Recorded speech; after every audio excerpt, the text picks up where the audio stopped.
High school football is on the air. This evening live from Fightin Bison Stadium. The South High Fighting Bison have yet another acid test as they play host to the East High Thunderbirds. High school football on 1480 KRAE is being brought to you by our fine sports sponsors. Now let's send it out to South High and Fighting Bison Stadium as the Fighting Bison will entertain the East High Thunderbirds. Before the kickoff, let's check in with our pregame show right here on 1480 KRAE Cheyenne.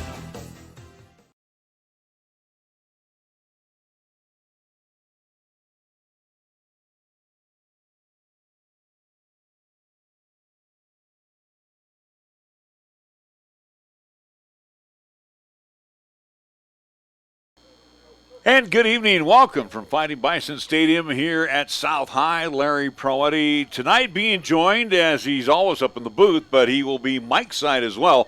One Nick Proietti in for Chris Polton, who will be gone for the next couple of weekends. He'll be gone for this weekend. And then back next weekend. At least not next weekend when we'll be live over at Central seeing Laramie versus Central. He will not join us on the road trip up to Casper Kelly Walsh. So, again, this weekend and 2 weekends from now, yes, Chris Polton will be doing his volleyball duty as he's a head coach over at Johnson Junior High. So that's why he is not here for tonight. Well, the clock has added more time, and again, we do have a system that's kind of been at least in and out around the city that's produced already one lightning delay earlier. So at least right now on the board, at least now the time it's been resumed a little lower. Well, the thing is too, with the lightning delay, that happened prior to either team coming out on the field. Yeah. So those that were early arrivals here were asked to leave the stand. So neither team had even come out of their respective locker rooms. So, again, the lightning delay that was earlier out here was not really indicative of any type of delay for the game. And we confirmed with AD Mark Puev, who's been up and down, at least dealing with a lot of things here at Cheyenne South, as they do have volleyball going on. And tennis. And tennis as well, too, and with also, too, hosting a football game. At least with Mark Puev, he has said that at least early lightning delay has not delayed or affected the start time of this game. It still will be at 6 o'clock here at South High. I know you were worried about the clock at one time. It was going upwards. It said 53 minutes. Actually, we're about 35 minutes away from kickoff.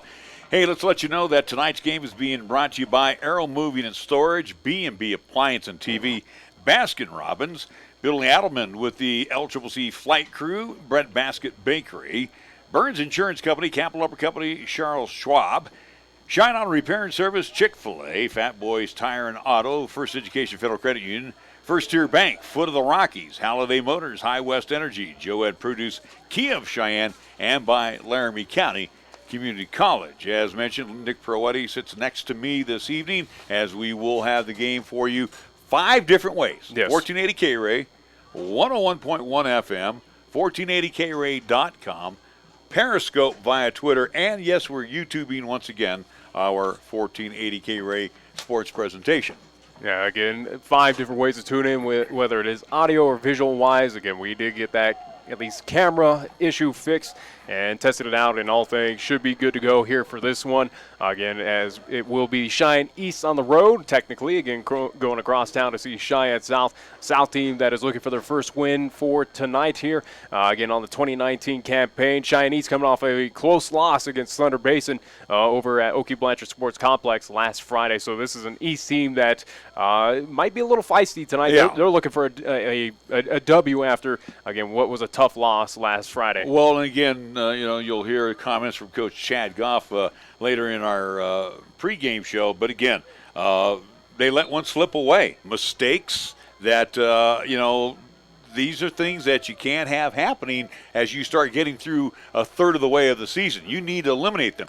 Dan Gallus was the same way. Way too many penalties in last week's loss. Not so much the loss, but the mistakes that were made by his Bison team. And going back to that loss, though, for Cheyenne South that we were here live for against Casper Kelly Walsh again, you go to a bit of a controversy there at the fourth quarter. Again, head coach Aaron McKelkey for Casper Kelly Walsh basically airing out the ball there, even, again, a 25-second, at least 46-yard touchdown pass, basically well, again, the Game nail was well in hand. Yeah, the nail was well into the coffin. It was just pretty much just kind of rubbing salt in the wound for Cheyenne South. So you wonder for a Fightin' Bison team if that might be a little rallying cry of, hey, let's not let this team, let's not let Cheyenne East, who's bigger, better, stronger than us, so to speak, in what the standings are here in Class 4A. Hey, let's not let this team do that as we got embarrassed last week against Casper Kelly Walsh. Well, numbers are going to play a big part tonight, too. South has 31 players dressed for tonight's home game, and they're in their home gold, black jerseys with gold numerals, and again with the horns on top of their black helmets. Cheyenne East will come out here with near 50 football players as they are in their powder blue pants, their travel white uniforms, powder blue numerals with the black outline, and again with their white helmets and the CE on it. We also want to remind you that tonight's game is being brought to you by Lennox Auto Body, Little Philly, Mary's Mountain Cookies, Medicap Pharmacy, Meridian Federal Trust Credit Union, Merritt Plumbing and Heating, Page and Zach Lane at Number One Properties, Pepsi of Cheyenne, Pete's Builders, Platte Valley Bank, Taco John's, the Gill Window Company. Also, we want to thank Kuzma Success Realty as well. So we are going to take a timeout. And when we come back, and we're going to have a different guest join us in our athletic directors report. We talked with all three of our high school coaches, athletic directors through the first 3 weeks of the football campaign. We're going to be joined this time by Laramie County Community College interim athletic director, Dr. Cindy Henning, and we will continue with our pregame show after this timeout right here on 1480 KRAE.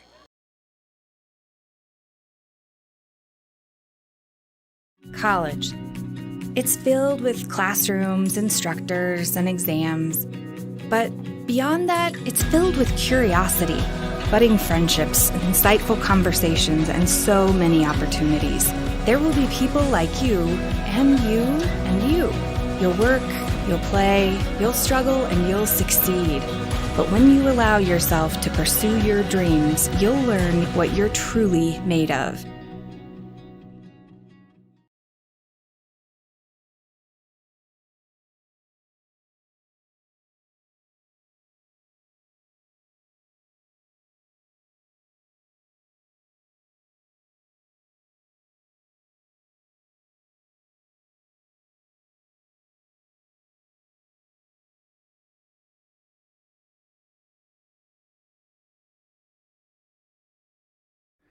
Right now, we get the opportunity to chat with yet another athletic director. We've already talked to the high school athletic directors. This time, we're going to talk to the LCCC interim athletic director, one Dr. Cynthia Henning.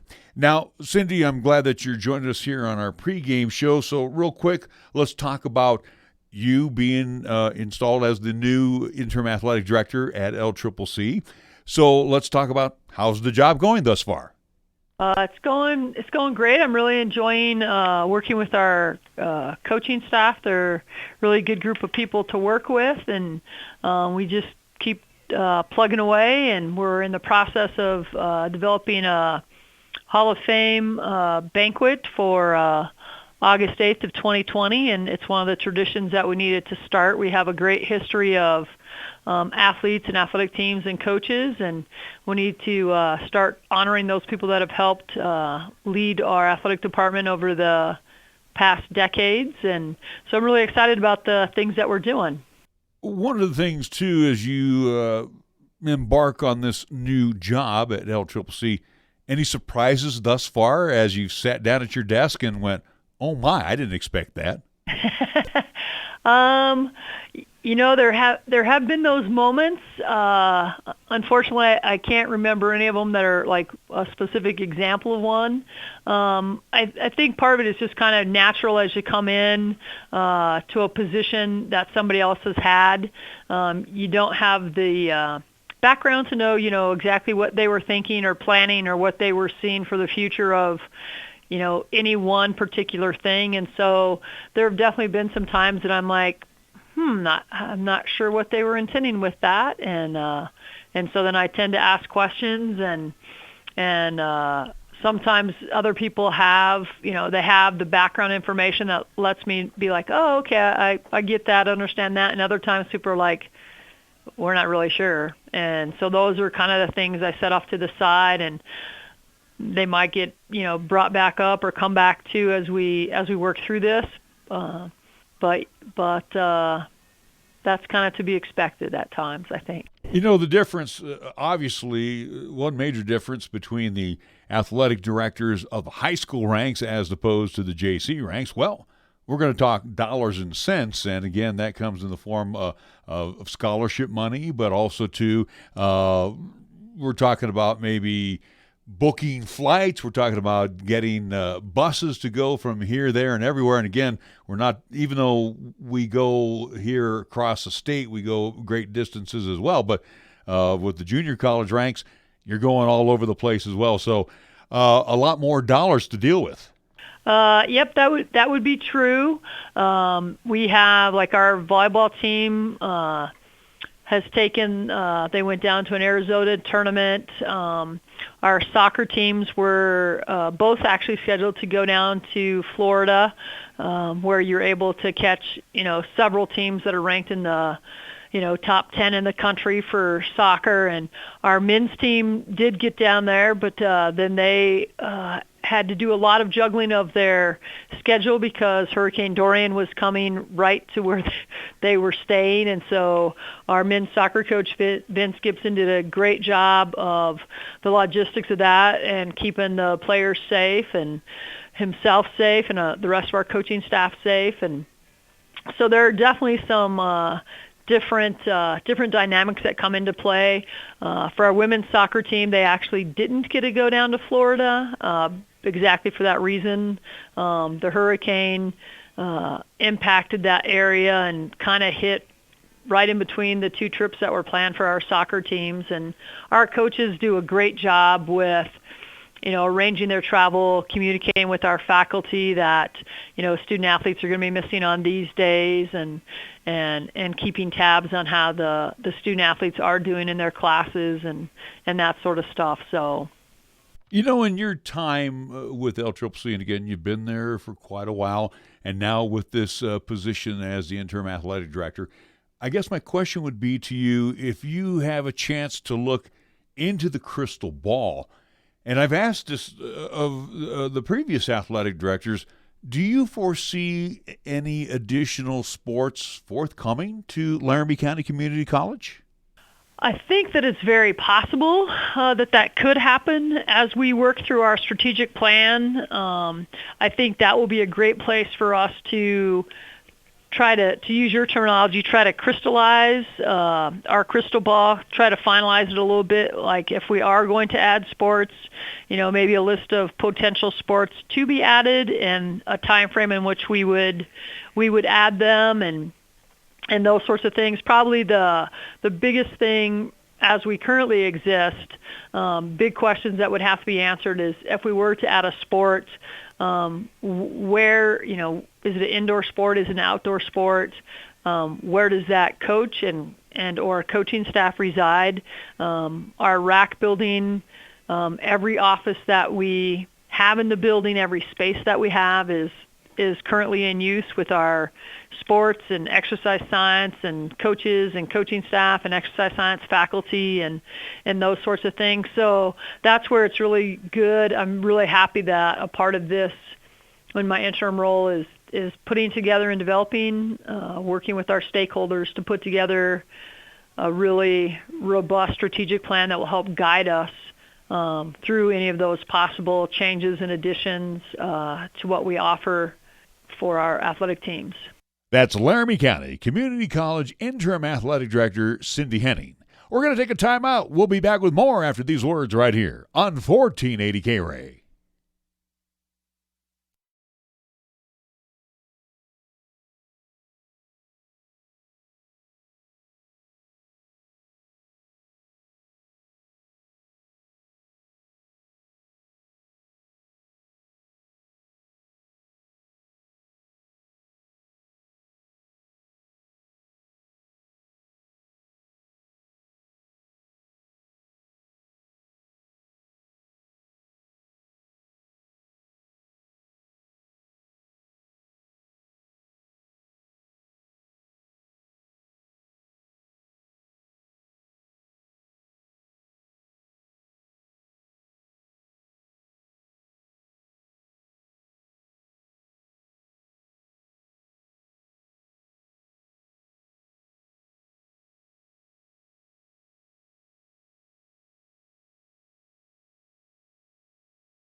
This weekend in the Mountain West Conference kicks off with a big one this evening at Albertson Stadium in Boise, Idaho, as the Boise State Broncos host the Air Force Falcons in Mountain Division action.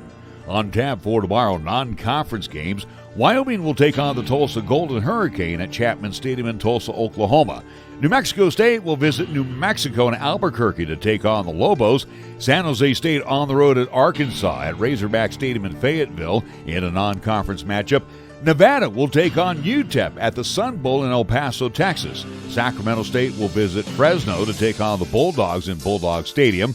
Toledo takes on the Colorado State Rams. That'll be at Canvas Stadium in Fort Collins. There is a Mountain West Conference matchup as Utah State will take on San Diego State late night Saturday night in San Diego. And Central Arkansas will head to the Islands to face the Hawaii Rainbows at Aloha Stadium.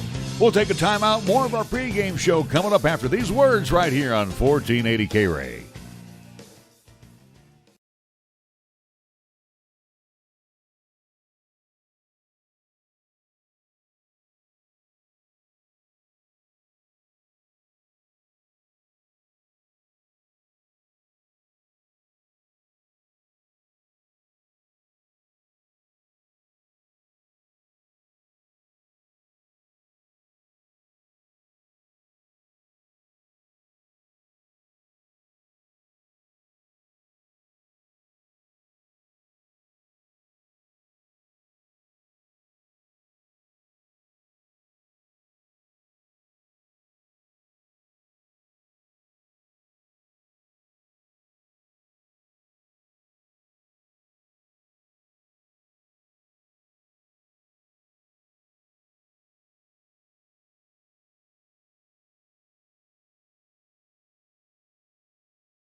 Right now, we talk with our opposing coach for this weekend, that being Cheyenne East head coach Chad Goff. Coach, unfortunately, in my profession, got to ask the question, what happened last week against Thunder Basin? It's almost like you just had them on the ropes, but you couldn't put them away. Yeah, I think there's a lot of factors, little things, dropped catches, not being able to convert 2 third and ones. I think we just kind of ran out of gas, and that's on me and getting those kids in better shape. But the one thing it did prove to your kids, and again, you think back to last season when you were at Thunder Basin, I mean, they pushed you around. They came to your house, and it was a little different this year. Yeah, I thought our kids competed well, kind of got the eyes wide open out of their mind and just played and did some really good things at times, and just kind of didn't make plays when plays needed to be made at the end of the game. What have you seen? Again, we're only 3 games into the season thus far, but what are the things that you're seeing from your team that brings a smile to your face? One is just how they're good kids to each other. They treat others well. They're nice to other people in the school. They're just a good group of kids. I like how offensively they're growing so much and being able to do multiple different things. And then defensively, I just think we're getting better each week with understanding our coverages and where we're supposed to be. And so I just think they're a group of kids that doesn't mind working hard and putting in the time to get better. And then on the other side of the coin, you go to the chalkboard and you say, hey, guys, we got to work on this. What? Well, one was the conditioning factor. We told them this week, when we're conditioned, you need to push a little bit harder than you pushed. The other things are, again, like we preached all last week. I think we got away with some things the first couple of weeks that we as coaches talked about to the kids and said, we're not going to get away with that against better teams. And they caught up to us, just the little things like catching the ball every time and making sure we're blocking for the running back every time. And just little things that taking the right steps, just things that caught up to us that we knew was going to happen if we didn't focus on them. Coach, you've been in this business for a long time, and again, you have Cheyenne South on the schedule for Friday evening at Fightin Bison Stadium, and you never take anything for granted. But to the young men on your team, how do you profess to them, hey, guys, it may be a team that's 0-3, but we can't take anything for granted? Well, one thing I think you do is you use the past. You talk about the past, and there for a long time it just was was so hard to prepare for that game, and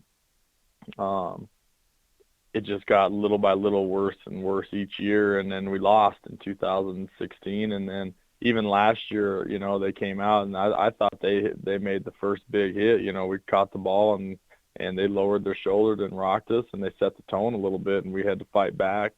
And so, like you said, you can't overlook anybody. They're 15, 16, 17, 18-year-old kids just like we are. They put their pants on the same way, and so you got to make sure that you show up and you're ready to play. You know, we always call these type of games dangerous games, especially when you have to go to their place. Do you, as a head coach, and again, you've looked at them on film, do sometimes as a head coach, do you expect the unexpected from your opposing coach? Yeah, I mean, I can tell you this. I know we'll get their best game. We always get everyone's best game in town here, and so that's what we told the kids. They're going to play better than they played all year on Friday night, so you better be ready to rock and roll. And so doing what they do, the system that they run, it would be hard to change too much, but we do, in our scout card write-ups, we do add extra things that we may or may not have seen them do so that we are ready for that type of situation. And final thought, Coach, and do appreciate you joining us here on our pregame show. But let me ask you this question. As you approach your fourth weekend of football, again, it's called week 3, but as you approach your fourth weekend, has the entire playbook been put in, or do you still each week find something else that you can add to make that offense even more dangerous? Yeah, I don't think we're close to having the entire thing in. There's different personnel packages and stuff that we still want to get to. We're just trying to perfect what we're doing right now. But there are other things that once we get those things perfected, introducing the other personnel and stuff like that will be a whole lot easier. That's Cheyenne East head coach Chad Goff. We'll be back with more after this timeout on 1480 KRAE.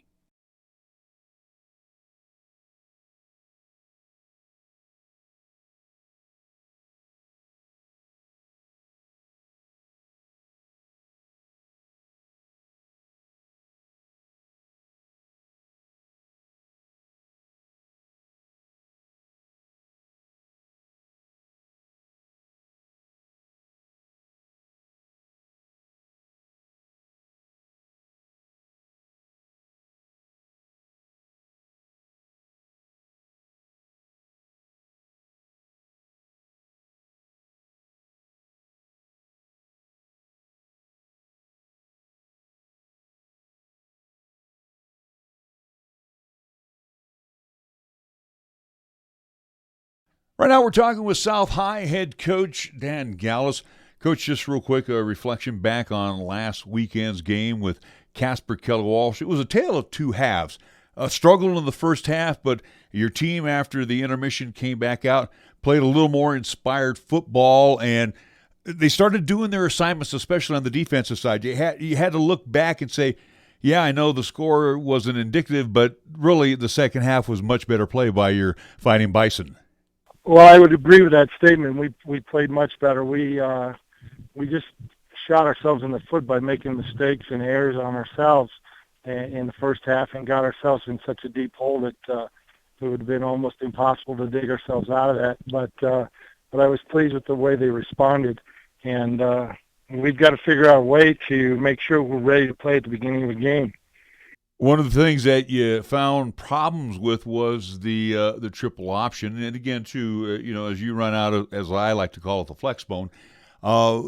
We were seeing last week where your guys were reacting, but there was no support. What adjustments did you make at halftime to alleviate that problem and shut down their running game? Well, we talked to them about getting off blocks. That was the biggest problem, that we were staying blocked, and actually they don't run a triple option, a true triple option. They run a double option. They'll fake one thing and then run the option after that.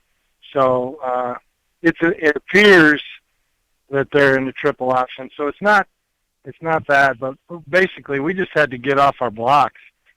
Looking at that game, again, it's always tough to lose. But the question would be, what was learned by the team in this particular contest against Casper Kelly Walsh? Well, I think, and I spoke to it earlier, is that we made our own mistakes.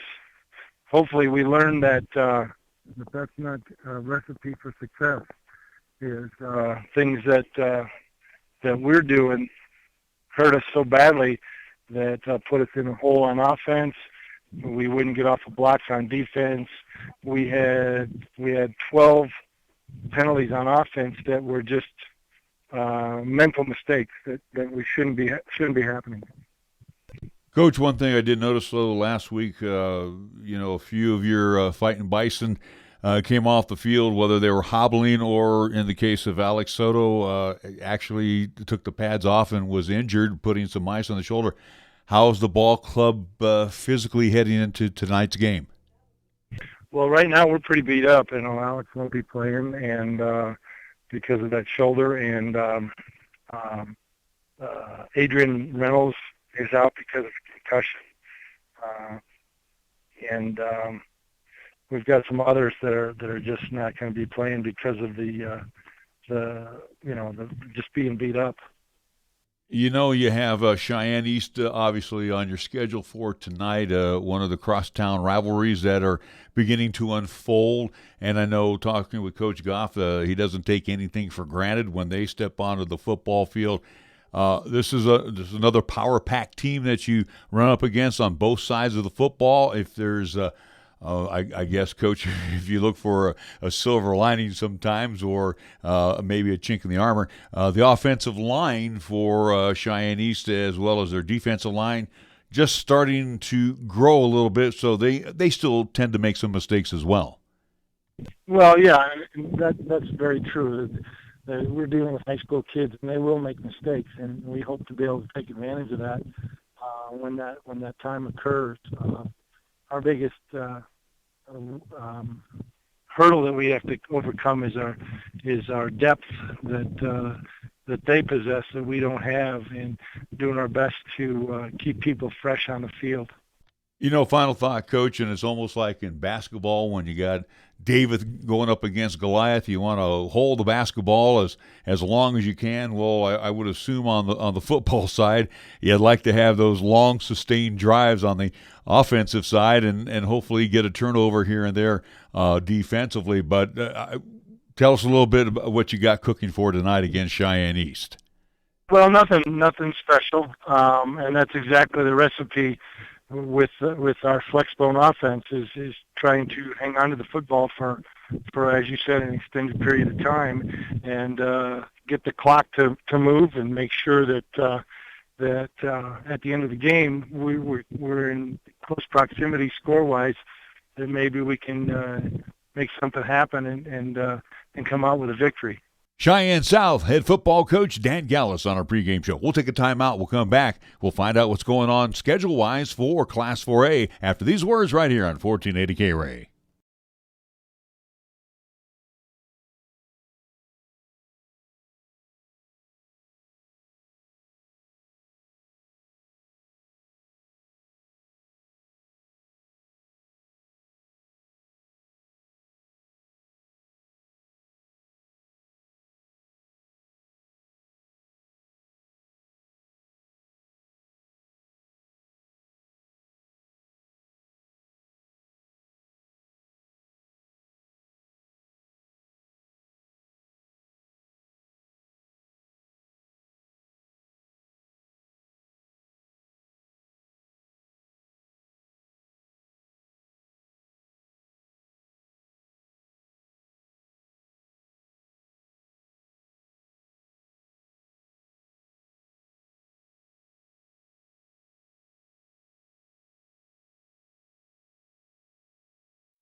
The Class 4A schedule on tap for tonight features these games, including our contest at South High with the Bison hosting the East High Thunderbirds. The Central Indians will be back at Risky Field. They will host the Campbell County Camels. The Casper Kelly Walsh Trojans return to Harry Gelding Stadium to entertain the Rock Springs Tigers. The Laramie Plainsmen will be at home as they host the Natrona Mustangs, and the featured contest for the evening will be the Sheridan Broncs. They'll head to Gillette and Thunder Basin High School to face the Bolts. After this timeout, we'll come back with the starting lineups right here on 1480 KRAE.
Welcome back to Fightin Bison Stadium as the East High Thunderbirds are on the field, and also getting ready to come back onto the field are the South High Fighting Bison. To set you up right now as we get ready for our national anthem presentation, South won the opening toss. They have deferred to the second half, so they will be on the defensive side. They will guard the north end zone as we'll get ready for play as they will take on the Cheyenne Thunderbirds. So while we got a chance here before we get into the national anthem, we'll introduce you to the East starting lineup. Dakota Heckman will be at center. He's 5'11", 225 and a junior. Left guard will be Nathan Lamb, 6 foot, 195 and a junior. Julian Yates is the left tackle, 6'1", 200, a senior.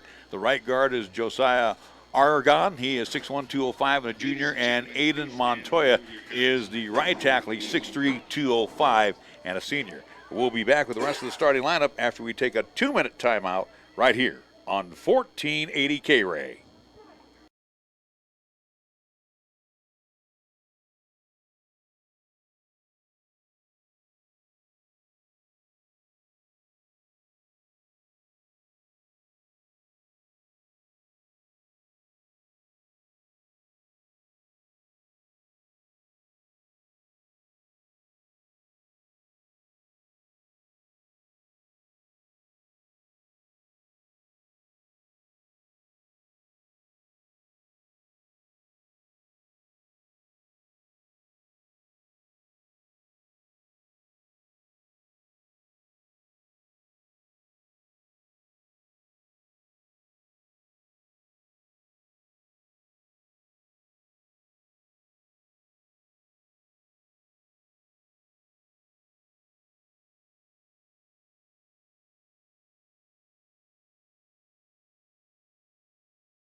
Also want to take this opportunity to thank one of our fine sponsors that we did not get on the opening part of our broadcast, Cheyenne Regional Medical Center, the Injury Prevention Program. So thank you so much for being a part of our high school broadcast. In the backfield for Cheyenne East, it'll be quarterback Graydon Buell. He's 6'2", 200-pound junior. He'll be joined by tailback Christian Anderton, one of the top 3 running backs in Class 4A. He's 5'11", 175, and a senior. Outside, it'll be Ox Schroeder. He's 5'11", 160, a senior. He'll be joined by 6'2", 180-pound senior Cole Michaeli. Jackson Hesford will also be on a wing. He is 5'9", 160, and a junior. Chance Altmiller on the wide outside, 6'3", 165, and a senior. We'll take a timeout, 30-second timeout, and a station identification after these words right here in 1480 KRAE.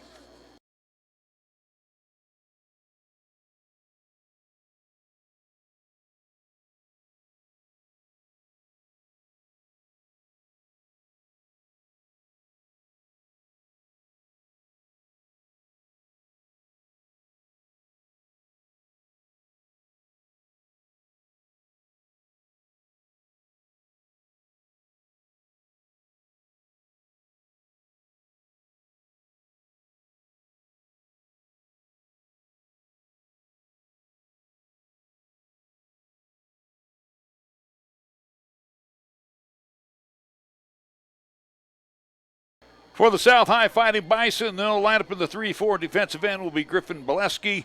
Nose guard will be Jacob McCurdy. The right defensive end will be Christian Martinez. In the linebacking position will be Hunter Scott, also Michael Mascarenas, Gabe Pina, and Joe Hansen. Your cornerbacks will be Jeremiah Mote and Kari Wright. Your free safety is Jaden Cummings, and your strong safety will be Zane Tiniero. We are about ready to get things underway here from Fightin Bison Stadium, as it looks like it'll be Joe Hansen, the senior, to kick off. Not suited up tonight, by the way, Nick, and I didn't mean to interrupt you.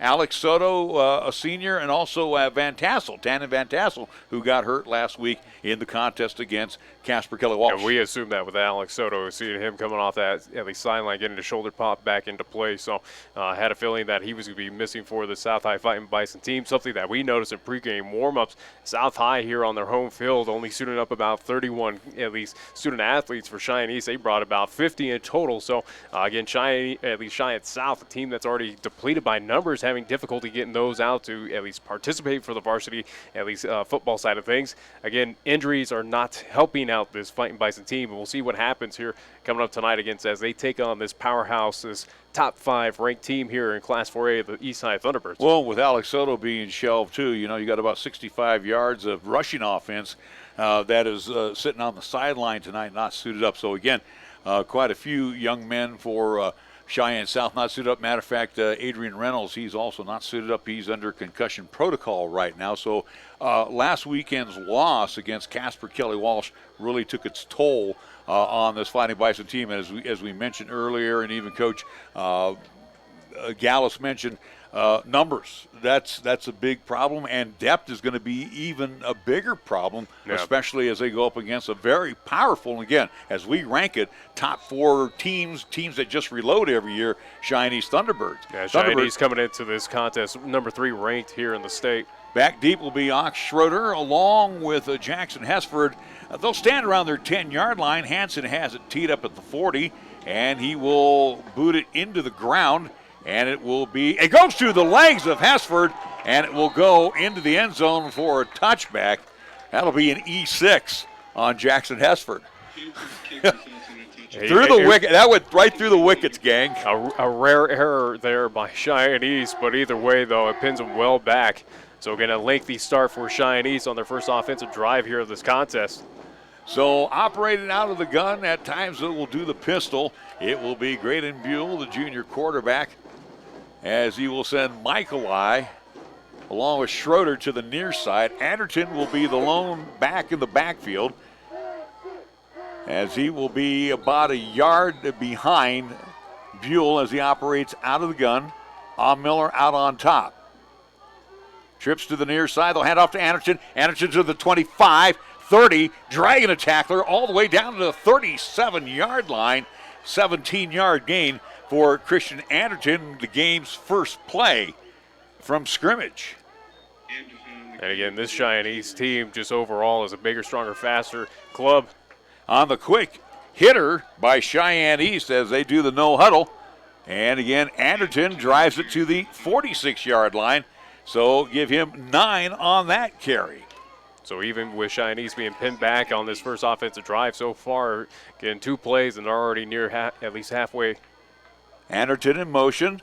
They'll swing it out to Anderton, loses his balance, but enough for the first down as he stumbles to the 49 of the T-Birds. So Buell connects on his first pass to Anderton for 3 yards. First down 10, ball on the T-Bird, 49-yard line. Miller, Schroeder out on top. To the near side is Hesford along with Michael A.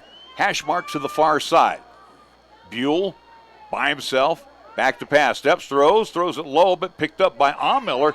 Miller to the 42-yard line. Check that 47-yard line of the Bison. Pickup on the play of 4 yards. A very short pass, but the reception caught by Chance Miller. It'll be 2nd and 5 for Cheyenne East here as they're now in South territory. Buell again operating out of the gun. To Anderton, straight ahead. 40, 35, 30, 25, 20, 15, 10, 5, touchdown. 46 yards. Officially 46 yards for Christian Anderton on the touchdown. And Cheyenne East with an 80-yard drive made it look so easy in a minute and 19 seconds. And you can hear it by the South High faithful that's sitting right below us. They knew it as soon as he saw some daylight that it was, again, Cheyenne East touchdown right then and there. So on to attempt the extra point will be Schroeder. Now they'll switch around. They're going to go for 2 as Buell will operate out of the gun. To his side will be Colton Hagen. And Buell loses the handle. It's loose on the turf as the Fighting Bison will cover it up. 6-0 in favor of Cheyenne East as the T-Birds will not get the extra point. We'll be back after this 30-second timeout right here on 1480 KRAE.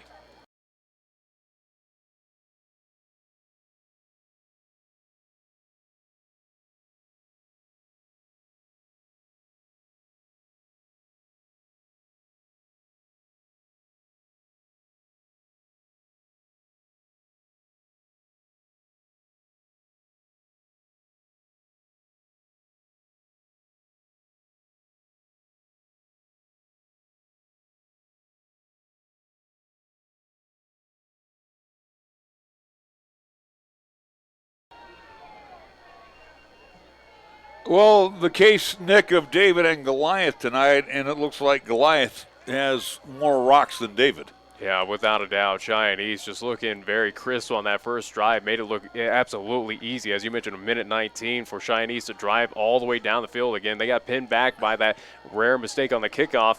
But again, it still did not affect the Thunderbird team. And just like that, they now lead 6-0.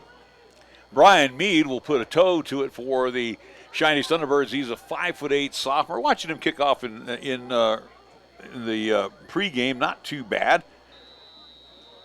Back deep is Aaron Jones-Williams as he will check in around his 10-yard line. The southpaw will put it down on the turf and will end up in the hands of one of the upbacks. 25 to the 31-yard line as that was picked up by Sam Berry, the 5'10", 160-pound junior. So they'll say the Bison will have the football at the 32 on the return of 7 yards. Braden Hughes will be at quarterback for Cheyenne South as they'll operate out of the flex bone. No Alex Soto tonight, so it'll be Joe Hansen at the fullback position. He'll be joined on the wings by Jaden Cummings along with Kari Wright. First down and 10. Hughes, the 5'6" sophomore, will bring him up to the line of scrimmage. He will line up over center. Hunter Scott has moved back to the tight end position. In motion is Wright. Wright trying to get outside. Gets away from one of the tacklers and then was wrapped up and then driven down at the 37-yard line. So give Kari a pickup of 5 on the play. Nice run there by Kari Wright, all on his own. And again, this is a Cheyenne South team that absolutely loves to run the football. It's also to a Cheyenne East team that we've seen at least week 0 when they took on Campbell County. They're over at Okie Blanchard Sports Complex. It's a defense that has a tough time kind of wrapping up and bringing down those at least offensive pieces, at least across the ball from them. Hunter Scott at one tight end position, Kobe Bardo at the other tight end position for Cheyenne South.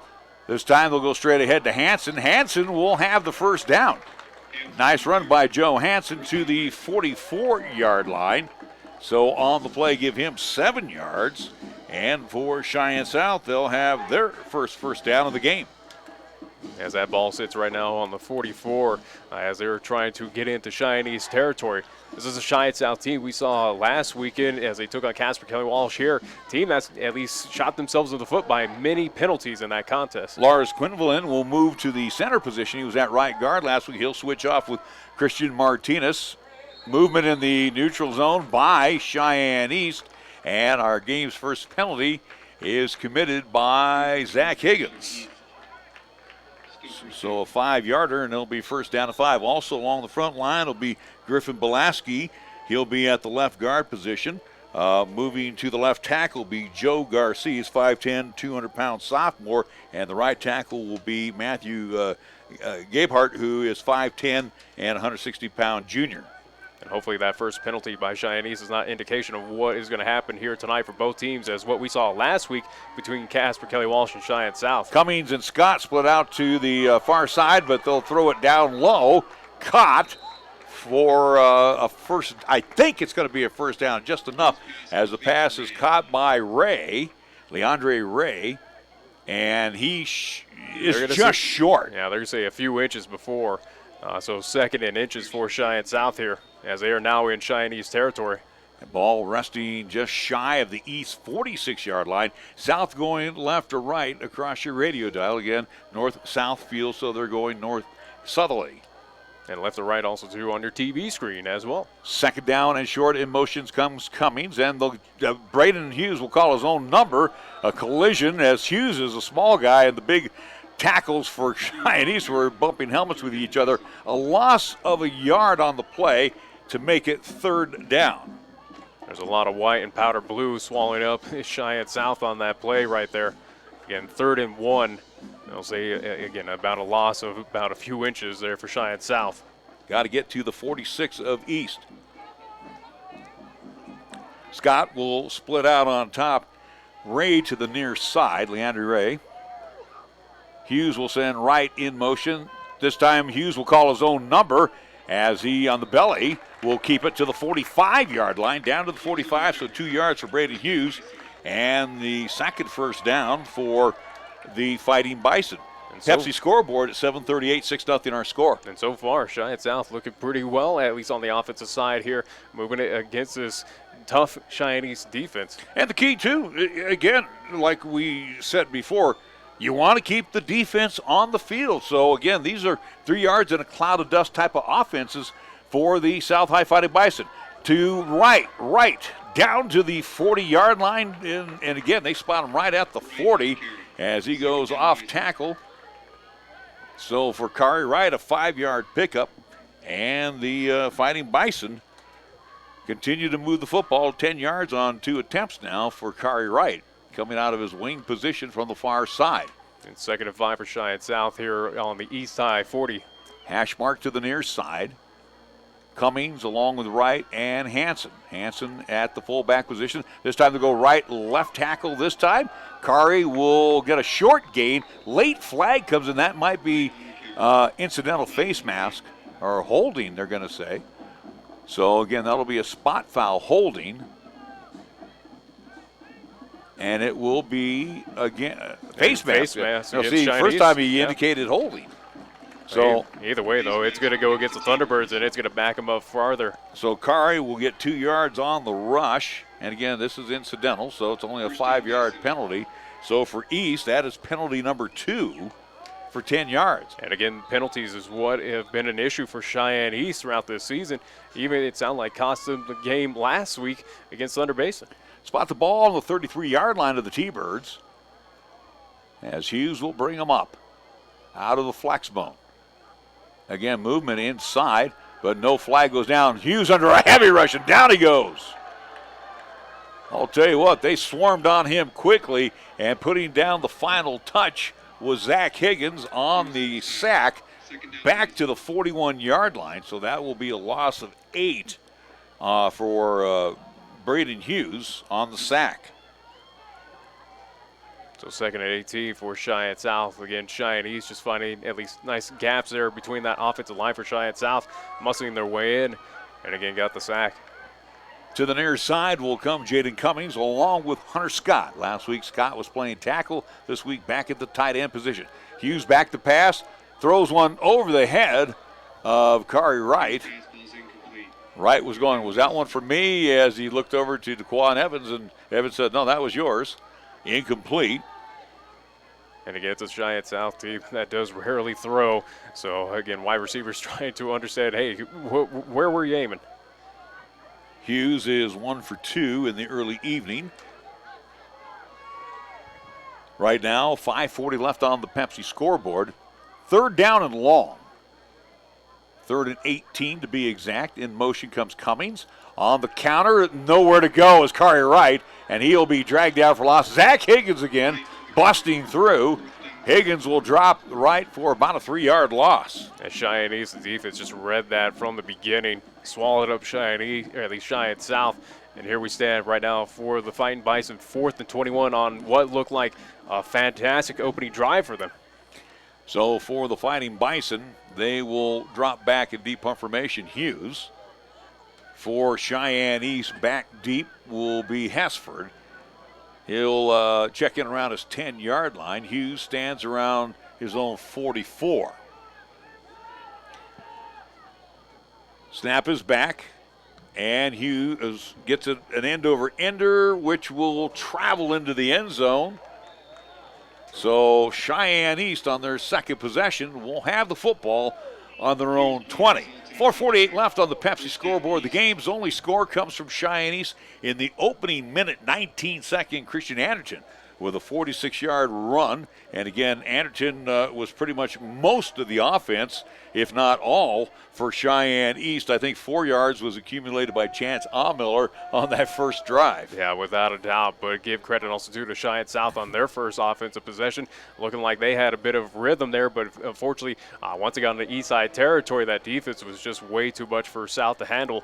But again, it's also to a South team. You go back to last week, struggled to even get past the 50 against Casper Kelly Walsh. Buell operates out the gun. He'll send Hesford in motion, do a little bit of that fly sweep. Late flag comes in as he was trying to get outside. The flag thrown around the 20-yard line, so let's see what we have. That infamous fly sweep that you love that the Cowboys use over there in Laramie. Let's see what we got here. Hesford's gain is about 2 yards to the 22. As one official was helping Cheyenne South player at least tie his shoe. Looks like we're going to have holding against the T-Birds, so that's going to wipe out the run by Hesford.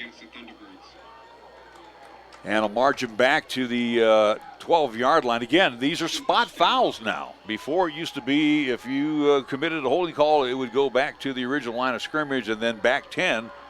But in this case now, it's spot foul. So for the T-Birds, it'll be first down 18 as Buell operates out of the gun from around his 12. To Anderton. Anderton off tackle, cuts it back inside. 20, 25, 30-yard line, 18-yard run by Christian Anderton, and a first down. So then even with the penalty, Cheyenne East finding fortune right there, getting the first down. Well, you know, again, he goes off tackle, then cuts back.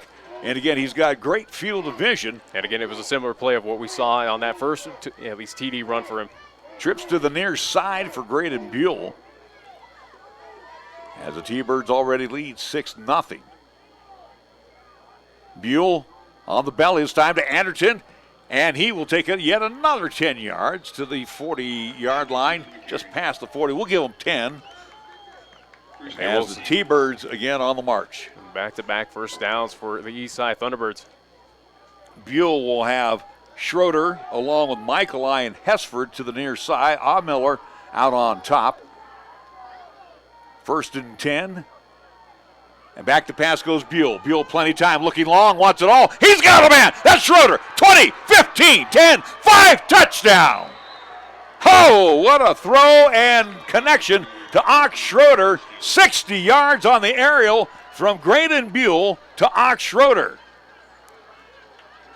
Braden Beal does have that cannon. He can burn if he finds an open spot down the field, and Cheyenne South was at the end of that one. How about another 80-yard drive by Cheyenne East? Again, making very short work of it as they will put up their next set of points with 3:44 left to go in period number 1. And Cheyenne East will go for that 2-point conversion once again that they missed on that first TD run. And in the backfield this time will be Christian Anderton as he will line up to the left. Back to pass goes Buell. Got a man wide open, and for the 2-point conversion, it's Chance Ahmiller. 14-0, Cheyenne East, 3:44 left on the Pepsi scoreboard. Quarter number 1, we're back after the 60-second timeout of 1480 KRAE.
Brian Mead has it teed up at the 40-yard line. Back deep will be Jones-Williams, and the up back will be Barry for Cheyenne South.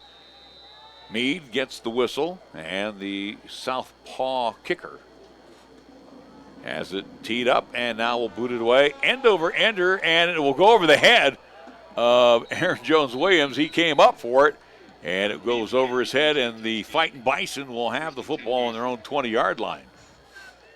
Lost it in the lights. Yeah, if you want to say the lights out here, again, as it's a little dusk here at Cheyenne South. You know, I'm going to give the guy his due on this one here. I mean, he came up for it. How many times have you seen outfielders come up for it, and oops, it goes over their head? That's exactly what happened to Aaron. Again, there's slight cloud cover, so might be at least explanation on that one. But either way, Cheyenne South will start at their own 20. It's definitely not a high sky, Nick. That is for sure. First down and 10, 3:44 mark on the Pepsi scoreboard. Hughes has Cummings in motion. He'll pitch it back to Cummings. Cummings to the left side, breaks one tackle and drives for a yard. I mean, that was a tough yard by one Jaden Cummings. So for the Fighting Bison, they'll take a look at second down and 9. Plays being shuffled in. Leandre Ray will bring it in. Again, the Fighting Bison don't like to put the ball up in the air, but, you know, they're going to have to do it tonight. And as you said, that at least for Cummings, got a friendly one. Instead, it's a 2nd and 5 for Cheyenne South here. I'm sorry, 5 yards on the gain. My bad. And they'll pitch it back to Cummings. He'll go the opposite way. He'll be shy of the first down. That time 4 yards on the run. So he's picked up 9 on the 2 runs. Yeah, so far for Cheyenne South, again, the run has proven to at least be beneficial against Cheyenne East. Again, this is a Thunderbirds team that we've seen in a few contests that struggle to wrap up and tackle down players. So right now, South, the Fighting Bison, using that to their benefit. We saw that in that first drive. Hash mark to the near side. 3rd down and short. Hughes with right, Hanson, and Cummings. Cummings in motion. They'll pitch it back to Jaden again. Jaden gets bumped before he reaches the 30. If he is, he's got the 30. And they're going to say that it is well past the 30. He got smacked right at the 29, but he will fall forward to the 30 and get the yard. So 3 rushes by Jaden Cummings, and that'll net 10 yards. 2:10 mark on the Pepsi scoreboard. As this first quarter has gone by fast, as both teams have been able to run the ball. Again, not a whole lot of stoppages here. First down and 10. Double tight end set. They'll go to Hanson. Hanson drilled on the dive, as he makes his way forward. We'll see if they give him the 33, and I think they're going to be generous on that. Yeah, they'll give him a gain of 3. 2nd and 7 for Cheyenne South. So Hansen has 10 yards on his rushing attempts tonight, a couple of rushes. This is a South Eye team that is 0-3 here on the 2019 campaign, looking for their first win, if they can, here at home against this Cheyenne East team. Bardo split out on top. This time they'll go to right. Right cuts it back against the grain. Still on his feet. Driving the Pistons in the looking for a little support from his other guys, but he does most of it on his own. To the 40-yard line, he should have the first down. That was a nice run by KRAE Wright. And it looks like by the spot, they will give him that first down. So for the fight, Actually, now they're going to mark it for a measurement. I do believe so. At least the football, they put it just slightly past that 40-yard line. But it looks like, yes, they will do a quick measurement here. As Cheyenne South was quick to the ball to see if they could at least avoid the measurement. Well, kind of nice tonight, all 3 Cheyenne teams in town. Obviously, east of the road team tonight here at Fightin Bison Stadium over at Risky Field. They will kick off, I do believe, at 7 o'clock. It will be Cheyenne Central and the Campbell County Camels. So it will be a first down. And in that contest, it is at least a battle of 2 teams that are coming off of big victories last Friday. Again, Campbell County breaking their 20-game losing streak, getting their first win in 2019. I think the more significant win, though, was by the Cheyenne Central Indians at Rock Springs. First down and 10 for the Fightin Bison. Cummings in motion. On the handoff to Hansen. Hansen spins away from one tackler and drives over the 45 down to the 47-yard line. Nice run, individual effort by Joe Hansen. And you got to like the Fightin Bison here, just slow, methodical drives. It's working so far. Again, back-to-back first downs. And right now they're looking at 2nd and 2. Yeah, give him the 40. It's just shy of the 48. We'll give him 8 on the run. As time is at least ticking away here. 40 seconds left here in the first quarter. Time for one more play. If they keep it on the ground. Bardo comes in tight. Again, out of the flex bone in motion is Cummings. Go to Hansen. No, Hughes will keep it himself. Pitches it back to Cummings. Cummings, first down into East Territory. Down to the 43-yard line. There is a flag on the far side. Hold the phone. So hold the phone before we do anything and call it a quarter. It looks like indication was against South, but we'll see as refs meet up. Yeah, it looks like they are pointing towards Cheyenne South. That's going to wipe out a nice run by Cummings, if it is against the Fightin Bison. Legal shift against Cheyenne South. So the Fightin Bison now will be marched back 5 yards. They were in East Territory. That'll stop the clock, too, on the penalty with 22 seconds left. Marching back to the 43-yard line for South. That would be their second penalty of the night. And that'll put for Cheyenne South, where they had the original first down, now looking at 2nd and 8 on their own. Excuse me, 43. that's their first penalty. Yeah.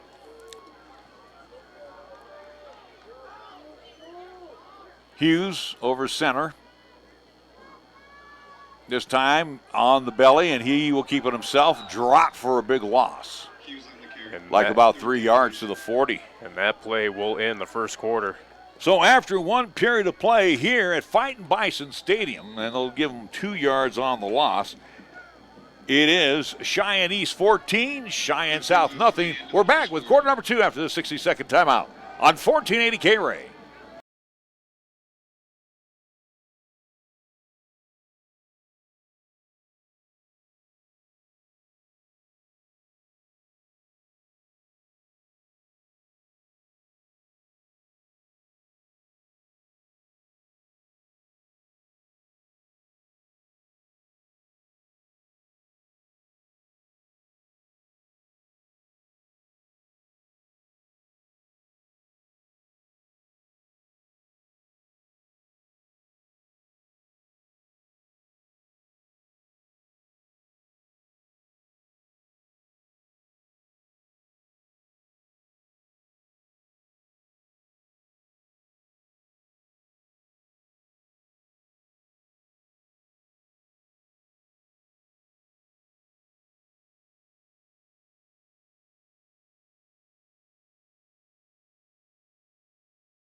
Larry Proietti, along with Nick Proietti, as we are high atop at Fightin Bison State. Also welcome on board from the Wyoming Tribune Eagle, Jeremiah Jonke, sports editor. Also sitting up here tonight as we get a chance to see if East is going to take it out on the Fightin Bison for the loss last week against the Thunder Basin Bolts, and of course for the Cheyenne South Fightin Bison, they need a spark. Hughes hands it off to right, gets a little steam, still driving, 50, breaks a tackle to the 45-yard line and out of bounds. Oh, what a run by Kari Wright. As you say, for Cheyenne South, a team that needs to find a spark. They've found plenty of spark here. It's just a team that needs to catch fire as they are now on the east side, at least of the turf, once again here. 13 yards for Wright on that carry. So for the Fightin Bison, as we open up quarter number 2, they'll have the football, East territory. Ball spotted on the T-Bird, 46-yard line. Split to the near side is Zane Van Kirk. In motion comes Wright. This time to Hansen. Hansen straight ahead. Down to the 43-yard line. Pick up a 3. The ever-lovely 3 yards in a cloud of dust. But again, for the South IT, positive momentum for them, inching their way closer to that end zone to get points on the board. Unofficially, I have Hansen 4 rushes for 21 yards here in the first half. 11-20 on the Pepsi scoreboard. Hughes, second down, 6. In motion, Wright. He'll give it off to Wright. Wright cuts it back again. He's wrapped up. There's a flag. If it's against South, which might be on a hold, I think they might decline it because Wright will be dropped for a yard loss. And they will call it a hold against Cheyenne South. And the South, at least Fightin Bison, are backing up.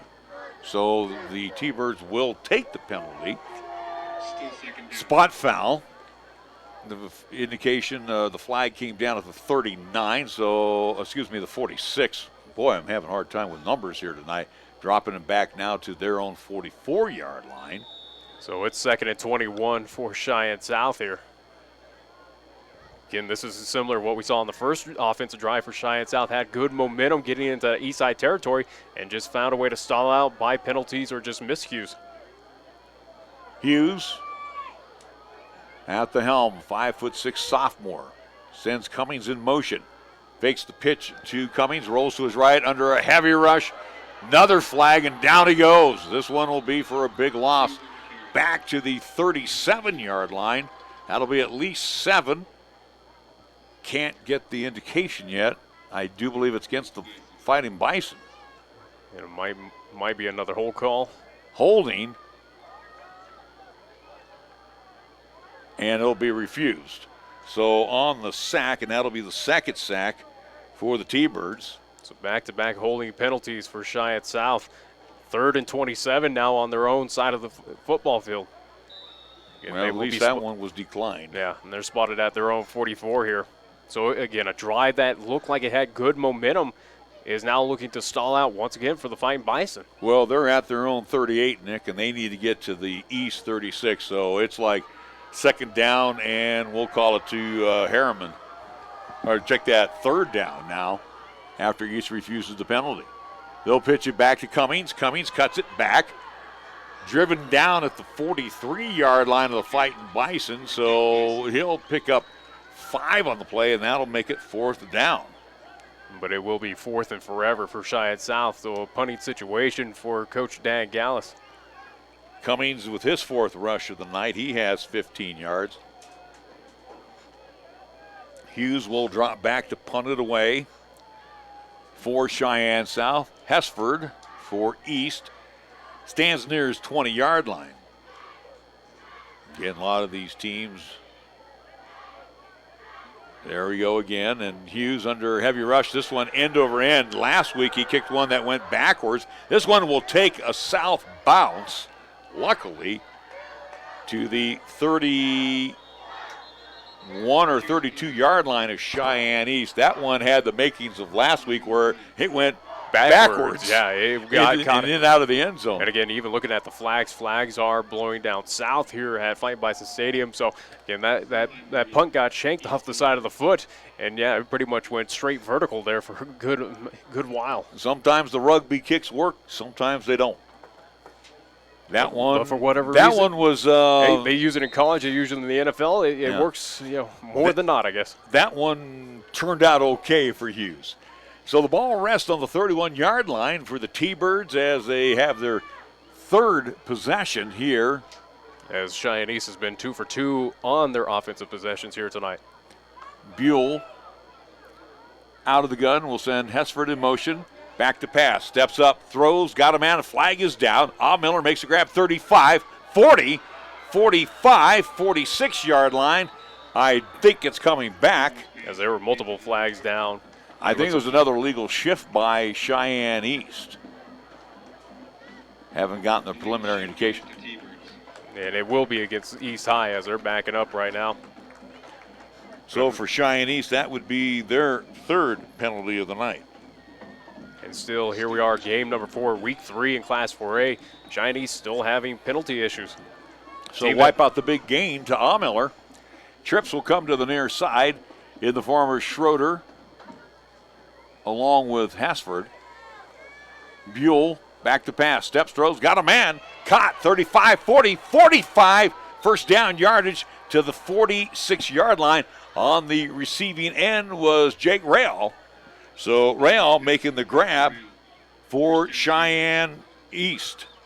And it's just that simple for Cheyenne East. And one Graydon Buell with the arm strength that he does have, he can take care of those penalties that Cheyenne East at least accrue. 20 yards on that pass play. First down 10. Buell back to pass. He wants it all. Got a man wide open. That's Miller, and he just overshoots him. Oh. Open down the seam was Miller, and it's incomplete. That pass was just a little bit, at least, didn't have a little bit, at least more air on it. There was nothing but green turf there in front. That definitely had 6 written all over that one. Ball resting on the T-Bird 46-yard line, second down at 10. Buell flares it out over on the far side. It's caught by Hesford. Hesford, 40, 35 down the sideline, and he will take it further into South territory down to the 23-yard line. Oh, my. Nice play by Hesford. Taking it to they'll spot him at the 23. So on the play, 31 yards on that pass reception. As Cheyenne South, it looked like on the defensive side, kind of bit on the fake. Back to pass goes Buell. He'll roll to his right. He fires, got a man wide open, touchdown, and it's Rail wide open for the score. 23 yards on the aerial from Buell to Jake Rail, and East back on the board again. 20-0 our score. 8:17 left here in this first half. And East 3 for 3 on their offensive drives. And it's an East High Thunderbird team that has gone at least 2 straight 2-point attempts. We'll see. It looks like they're going to this time they're going to go for the PAT. Yeah. They're lacking one body, I do believe, on the. Unless they're trying to do a fake. Well, no. Buell hold everything. Now we're going to have a timeout. Thunderbirds, I think one person is missing on the. I think that was 2, true. 4, 6, 8, 10. Yeah, there's only 10 on the PAT team.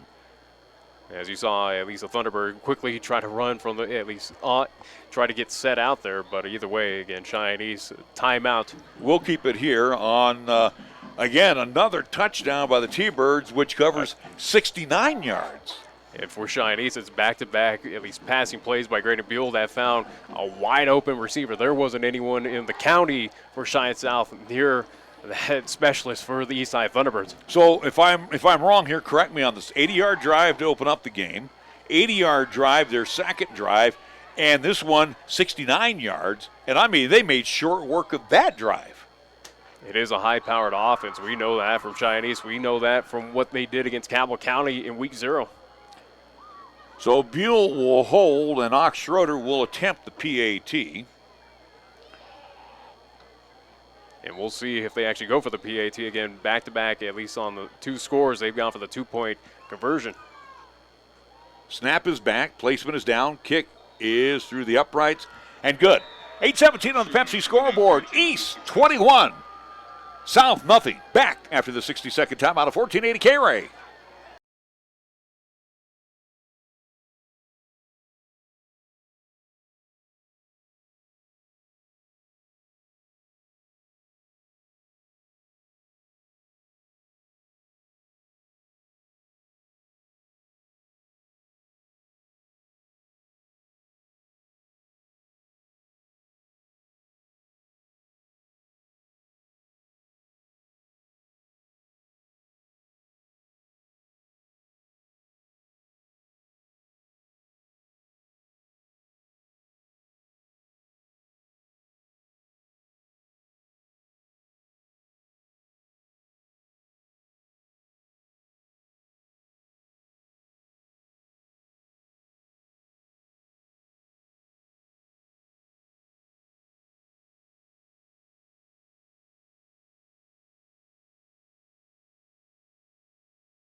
Fighting Bison Stadium, Thunderbirds 21, South nothing, as they will receive the kick from Brian Mead. Back deep is Jones Williams, as he will stand around his 10-yard line. The kick will come, and it will get past Jones Williams and will again head into the end zone, as the Fightin' Bison will have the football on their own 20-yard line. Pepsi scoreboard with 8:17 to go. As we talk about how fast this offense for Cheyenne East is, getting down again 3 for 3 on their offensive possessions here in this contest. Again, give credit to Cheyenne South on their offense. They've been able to keep good possession here, wean off some time off that clock. And Cheyenne South has been able to get past that 50-yard line and kind of push that East High defense on its heels. But again, a few penalties, few miscues have been, again, not helping out this Fightin' Bison team. Hughes has directed a good running game, especially with Kari Wright and Hanson, who is in place of one Alex Odo, who is not suited up tonight, along with Jaden Cummings. So for the Fighting Bison, they had a little confusion as they were one player short. First down and 10, ball on their own 20-yard line. This time Hughes rolls to his right under a heavy rush, steps up, throws, go man, wide open. That's Scott to the 40, 45, 50, 45, inside East territory to the 41-yard line. What a pass from Braden Hughes to Hunter Scott. And they will mark him at the 40, so we'll give them 40 yards. They'll say the 39 now. As that East High defense was reading run the entire time, South with a rare pass play, it burned Cheyenne East. And again, now South High, the Fighting Bison, once again on that east side of the football field. First down and 10 for the Fighting Bison. Now they'll mark it back to 41, so the arrow went 39 yards instead of 41. Make up your mind, officials. This time we'll get off to Cummings. Cummings, 40. And if they give him the 39, they're going to be generous, and I think they are. So a gain of 2 for Cummings on that play, so second down and 8 coming up for the Fighting Bison. Right now the Pepsi scoreboard at 7:19 remaining here in the first half. Bardo trots in the play from the sideline. As you hear this South High faithful here in front of us, a good contingent out here to cheer on the Fighting Bison. Now get a little, at least amped up, a little fired up here. Across the way, a good contingent from Cheyenne East as well. Second down, 8. Cummings, he'll turn it up. 35, inside the 35, down to the 32-yard line, close to the first down. And I mean, oh so close. And it might be a 3rd and inches, and we'll see if refs need a measurement. Give Cummings 7 on the run. Yeah, they're going to say about 3rd and 1 for Cheyenne South here on the East High 32. So the Fighting Bison might be down by 3 scores, but one thing they're doing, they still are keeping the East defense on the field. They are chewing up chunks of time as well. Now they need to push it into the end zone. Hansen drives forward, first down. That was one tough yard, and I think the extra yard was on his own. As they will give him the 30.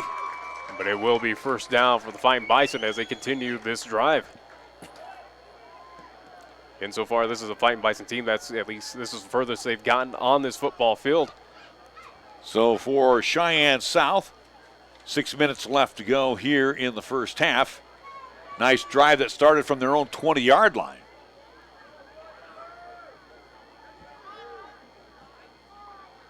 A little mix-up in the backfield. In motion. Hughes will keep it himself on the belly. He goes outside with it down to the 20. 5-yard line, down to the 25. So for Hughes, 5 yards on that run. I think what we're seeing right now, especially on the Cheyenne East side of things on this defense, they're just getting worn out. They've been out there way too long again due to this, at least time of possession that Cheyenne South does by just consistently running the ball. Mentioned that Zane Van Kirk has checked in for Jaden Cummings, who's getting some attention along the sidelines. Van Kirk is a 5'11", 168-pound senior, as he's now part of that flex bone, and he will split out to the far side along with Scott. Nice hard count by Hughes. I think it's going to be on Cheyenne East. It did look like encroachment by the East Side Thunderbirds. Now they'll discuss it from the far side to the near side as both side judges talk about it. Who broke the plane first? And up here in my angle, it looked like Cheyenne East did. And that's exactly right. So the Thunderbirds get penalized again. That will be their 4th penalty for 20 yards. And that means for the first time tonight, Cheyenne South is in the red zone. And it's 1st and 10, just inside the 20. And again, don't think that, and when we were having our talk with Chad Goff on our pregame show, he does not take the South High Fighting Bison team lightly. You know, he knows. But again, it's an East Side team that has issues on the defense, wrapping up, especially on the run game. We saw that against Campbell County. It's also to an East Side team that runs into a lot of penalty issues. And South has proven time and time again they can move the football. They're their own worst enemy. On the belly, this time to Hansen. Hansen goes nowhere. As he was immediately wrapped up. Yeah, as he was, well, they're going to say Hughes kept it? Yeah, they'll say Hughes did at least keep that one. Because I would say Aiden Montoya wrapped up either Hughes or Hansen. They're going to say Hughes' knee touched down for a loss of a couple. Say a loss of 3 on that play. I'm going to say 2, Nick. We're going to go with that. We'll say second down along 12, as I'll mark it in between you and me there. 4 minutes to go here in the first half. In motion is right. Hughes will call his own number. Sweeps to the outside, to the near side. 15, 10, 5. Inside. Or is he going to be, he stepped out at the 6. But it'll be first down and 10 for the Fightin Bison. First and goal for the Fightin Bison at the 6-yard line. 16-yard run by Hughes. A fantastic drive here by the Fightin Bison. Looking to put points on the board here finally. 3:50 left here in this first half. So Hughes brings the Fightin Bison to the east end zone. 6-yard line. Van Kirk on the near wing in motion. They'll pitch it back to Van Kirk. He tries to get outside, turn it back in, maybe to the 5, inside, down to the 4 at best. A little gut check time here for the East Side defense. Van Kirk will pick up 1. So for Zane Van Kirk, 1 yard on the play. Second down and goal from the 5. 3:20 mark as we wind down here in the first half. Leandre Ray, he'll split out on top. Scott to the near side. Hughes will send right in motion. He'll pitch it back to Kari. Kari cuts it back inside and loses the football. It's on the turf, or did he get in? South is indicating that it is a touchdown, but we're waiting for the official. It is a touchdown. I thought Wright lost the football, but he snuck through all that tall timber. So the Fightin Bison, after a phenomenal drive, pays off. Touchdown for Cheyenne South. So for KRAE Wright, he will get the TD And right now, from 5 yards out. Cheyenne South have 3 bunches looking like they're going to attempt that 2-point conversion, but as we saw against Kelly Walsh, now converting back to the PAT. Hanson will boot it for Cheyenne South. Bardo will hold it. Placement is down. Kick through the uprights and good. South on the board, 21-7. 3:02 left to go here in the first half. We're back after the 60-second timeout on 1480 KRAE.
Well, the Fighting Bison drive 80 yards.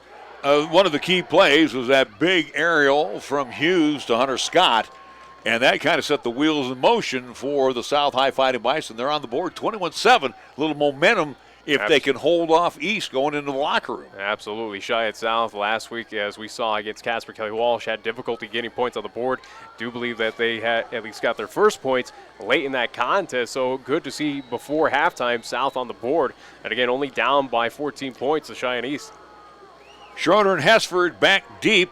This one will bounce into the hands of Hesford at the 12, 20, 25, 30, 35, 40, down the sidelines, 50, 40, 30. Try to cut it back inside. He'll be driven out at the 24, 25-yard line of the Bison. Maybe the 24. What a run by Jackson Hesford. So just like that, that Cheyenne South offensive possession now kind of gets negated by that massive run by the Eastside Thunderbirds. Now the T-Birds 3 for 3 offensively this evening here at Fightin Bison Stadium. 21-7, hash mark to the far side for the T-Birds. Plenty of time for East, as in their first 3 possessions have been around a minute 30 is how long it's at least taken them to get down the field. Buell out of the gun. Anderton to his right. Anderton with the football. Breaks one tackle at 20. Down to the 13-yard line, so give him 11 on the run. Anderton on the carry. First down and 10 for Cheyenne East. Plenty of time left on the Pepsi scoreboard. Ball resting just inside the 13. And a whistle. And we're going to have a flag, and it looks like it's going to be against the coaching staff of Cheyenne South, who are Unsportsmanlike conduct. Flag on the play. And the unsportsmanlike conduct is basically back up. There is a 3-yard, I guess, what do we call it? Line that you need to be behind. Yeah. And the coaching staff are not behind that line, well, it's a warning. It's a warning, yeah. Buell will swing it out to Hesford. Hesford breaks one tackle inside the 10, 5, near the end zone to the 2.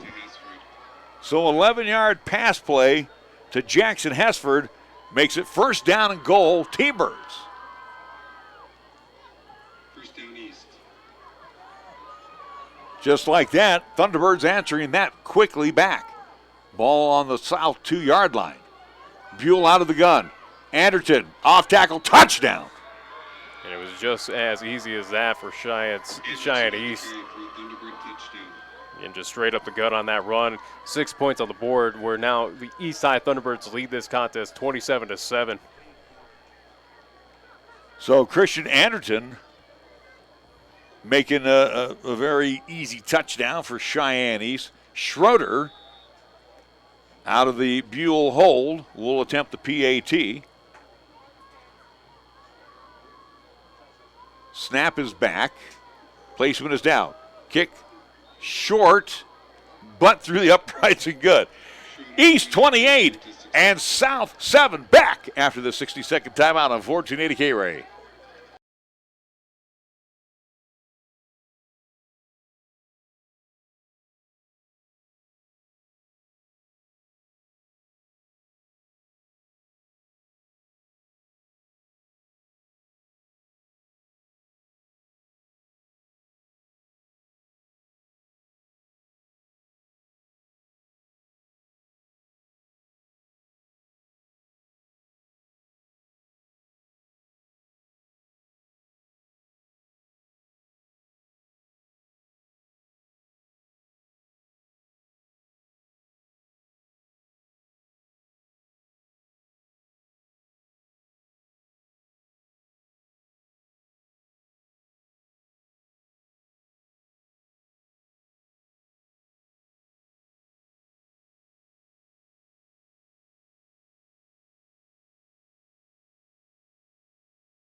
And Meade will get ready to kick it off again for Cheyenne East as the kickoff team has been on the field quite a bit here in the first half. Back deep again. Well, Cheyenne East Wright this time will be back deep. Cheyenne East has been a perfect 4 for 4 on offensive possessions here in this contest. And the kick is away, and they'll kick it away from Wright and into the end zone. So on the touchback, South will have the football on the 20-yard line. Here's one thing I will say, and I think all of us up here agree.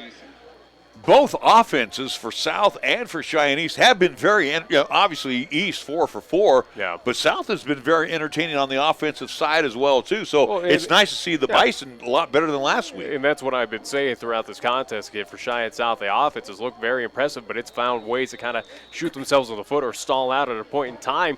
But it is something, this South High team looks a little bit more impressive than what they were last Friday against Casper Kelly Walsh here on this same turf. Well, I see Hunter Scott has come off. He looks a little gassed right now, so he's going to take a break. But plenty of time still left on the clock for Cheyenne South. 2:05 here remaining until half.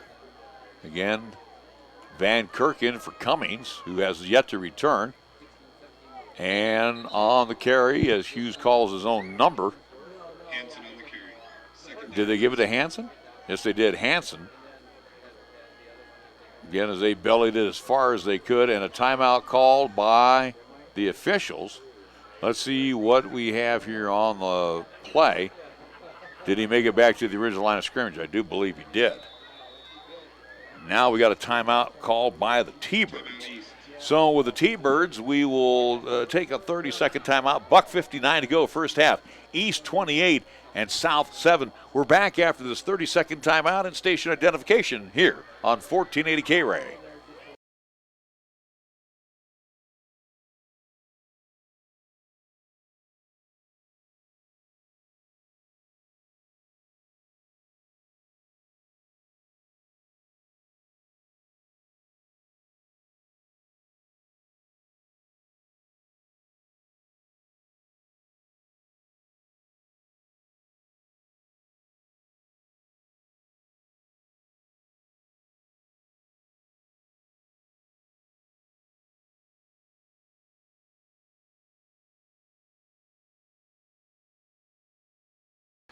Back at Fightin Bison Stadium, Larry Proietti along with Nick Proietti as it is second down and 10. T-Birds calling a defensive timeout. Again, wanting that football back possibly here before the intermission.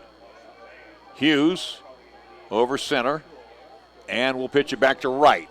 Wright trying to sweep outside. He's got nowhere to go, but makes probably a couple, 3 yards on his own. He was trapped back around the 16-yard line and turned a negative into a positive.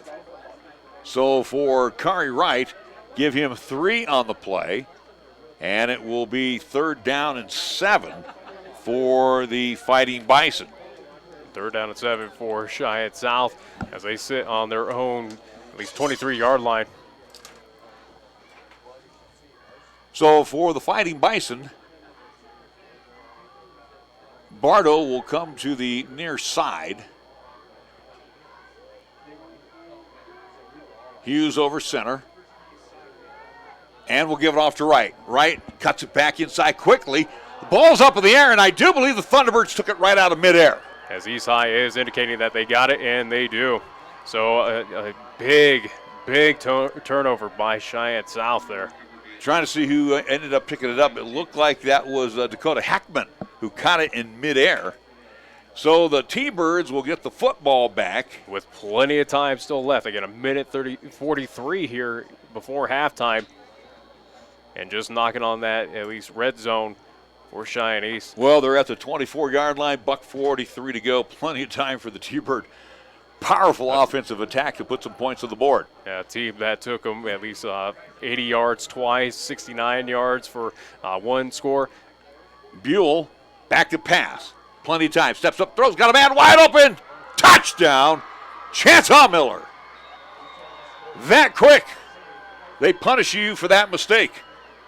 24 yards from Buell to Miller. And just like that, it is now 34-7 in favor of Cheyenne East. And we look back about 5 minutes ago where it was only 2-touchdown lead for Cheyenne East. Now it's starting to get out of hand. So Buell will hold. Schroeder will attempt the PAT. Snap is back. Placement is down. Through the uprights. And good. 1:37 left on the Pepsi scoreboard. East 35. South 7. Back after the 60-second timeout on 1480 KRAE.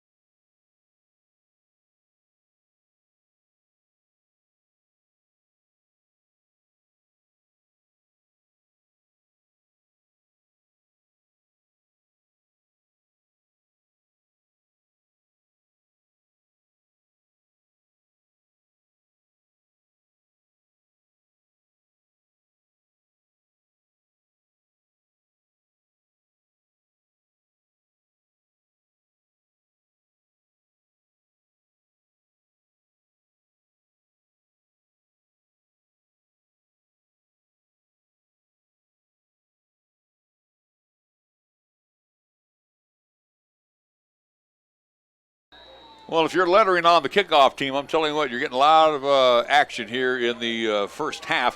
They're back out again. Meade will put the toe to it. And this time, again, they're trying to keep it away from right. Picked up by one of the upbacks, 25, 30-yard line, and driven out of bounds, down low. And that was picked up by Michael Mascarenas, that is.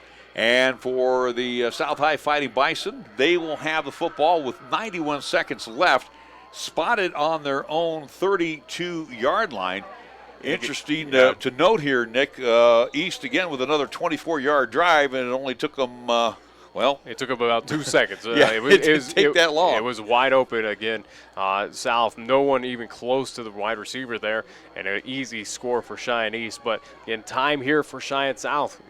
2 touchdowns within 28 seconds apart for the T-Birds. First down and 10, Hughes keeps it himself on the quarterback keeper, and to the 39-yard line he will slide forward as he will pick up 7 on the play. As Cheyenne South does have 3 timeouts remaining, Cheyenne East only has 1. So for Hughes, a pick up of 7. As the clock is coming up on 1 minute to go. Fighting Bison huddling. Breaking the huddle. Hunter Scott split to the near side. Watch out for him. He's the one that's dangerous, especially down the seam. In motion this time, Van Kirk. Hughes rolling to his right, shugs off one tackler. First down, 45, 50, inside East territory, and down to the 45-yard line. 46, we'll see where one official stands, and one jockey's back and forth. But for Hughes, he was tackled inbound, so as soon as they get set up, that clock will be running as it is right now, under 40 seconds remaining. So on the run from Hughes. Again, surprising, Cheyenne South not using one of their timeouts. They got 3 remaining. 16 yards on that run. First down and 10. Hughes this time on the boot. Steps up, throws, and will throw it away. Incomplete. Hughes pass ball incomplete. Second down, Bison.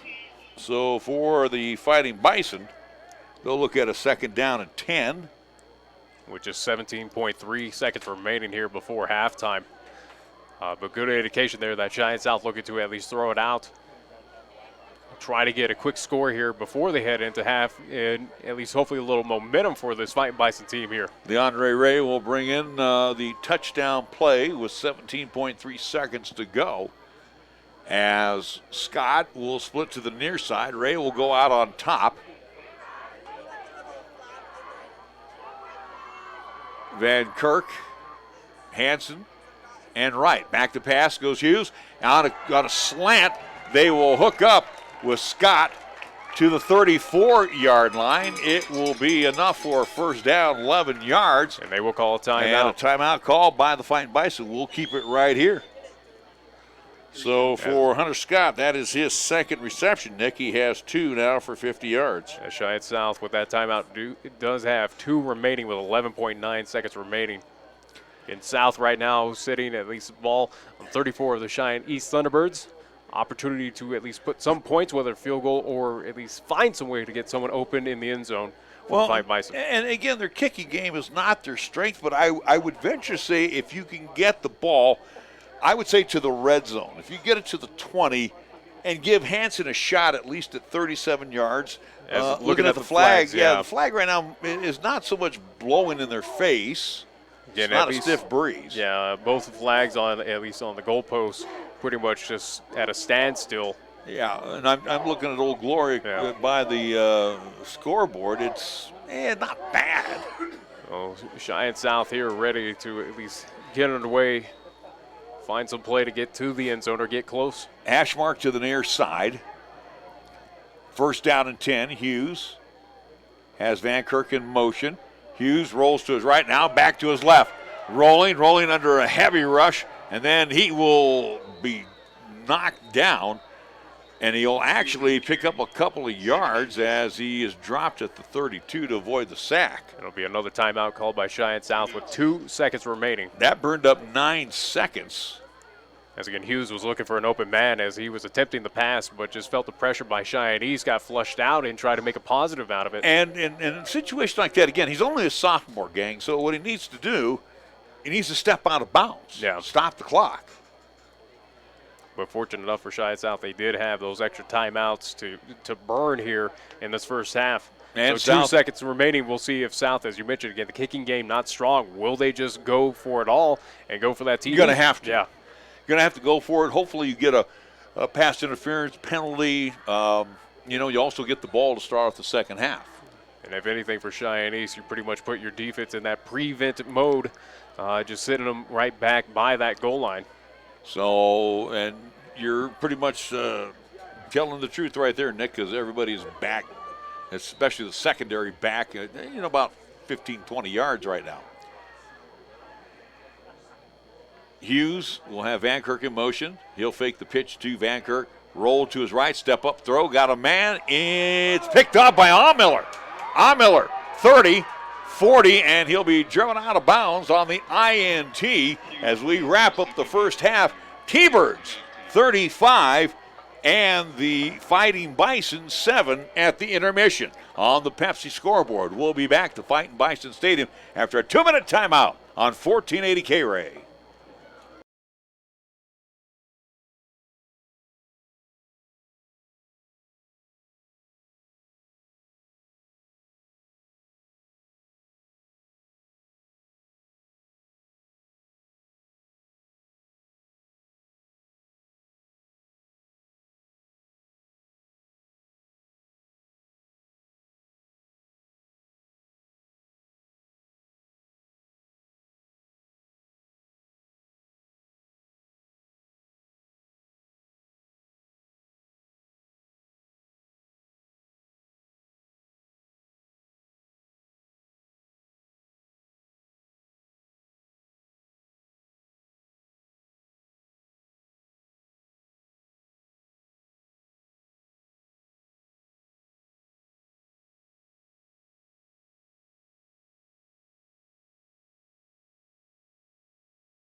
We're back at Fightin Bison Stadium. Nick, let's talk about the first half, and then we'll run down how it all developed scoring-wise here in the first half. But the East High Thunderbirds, they were perfect. At Yeah. least on the offensive side of things, they were perfect.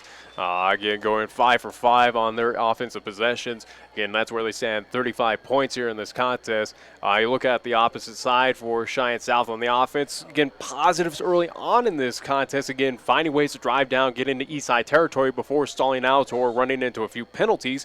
But there was that one drive, as you mentioned, again, that big, at least about 30, 40-yard at least pass. Again, wide open down the field for the Fightin Bison that led into at least a touchdown, where we do stand right now at half East, at least in favor of the East High Thunderbirds, 35-7. and let's run down the scoring as it kicked off early, as there's only 12-minute quarters, and East in a minute and 19 seconds scores the game's first touchdown. Christian Anderton on a 46-yard touchdown run, as he made very short work on an 80-yard drive for the T-Birds, and the two-point conversion. Thunderbirds went for two, and it was no good. The Thunderbirds came back again in the first quarter with about 3:44 left and scored the game's second touchdown on a 60-yard touchdown pass from Buell to Ox Schroeder. That drive also was 80 yards for Cheyenne East. In the second period, the Thunderbirds made it 21-0. 8:17 left to go in the quarter, as it was another touchdown pass from Graydon Buell, this time to Jake Rail, who caught a couple of aerials on that particular drive. Matter of fact, caught two of them for 43 yards, the 23 yards for the touchdown. That capped off a 69-yard drive with Ox Schroeder booting the PAT through. 21-0, it's a romp as we're going through the second quarter. Then all of a sudden, the South High Fighting Bison late in quarter number two, they score with 3:02 left on a Cartwright 5-yard touchdown run. I actually thought he had fumbled it, but he just actually went underneath the pile and scored. He found a way to sneak through that East High defense and got the touchdown on that. Also, too, drive for Cheyenne South. Key note outside of that long, at least pass attempt by Hughes in for Cheyenne East. Big penalty as well, too, that allowed Cheyenne South to drive, at least get inside the red zone, and again allowed them to get points on the board, as they got 7 so far here in this contest. As you mentioned, the key play in there was a 39-yard pass from Braden Hughes to Hunter Scott. So with Wright scoring the touchdown, Hanson adds the PAT. That was an 80-yard drive for the Fighting Bison to make it 21-7.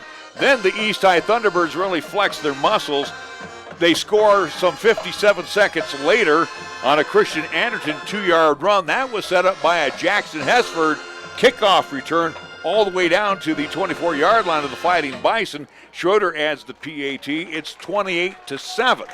The Thunderbirds receive another gift on a Cartwright fumble at the 24-yard line, and Buell doesn't waste any time. He hooks up with Chance Aumiller for a 24-yard TD pass, and the PAT by Schroeder makes it 35-0. That's where we stand here at the intermission. Actually, corrected, 35-7 in favor of 35-7, I'm sorry. But also, to the common theme with Cheyenne East as well, as we've mentioned, 5 for 5, perfect so far on the offensive side of the ball for the Thunderbirds.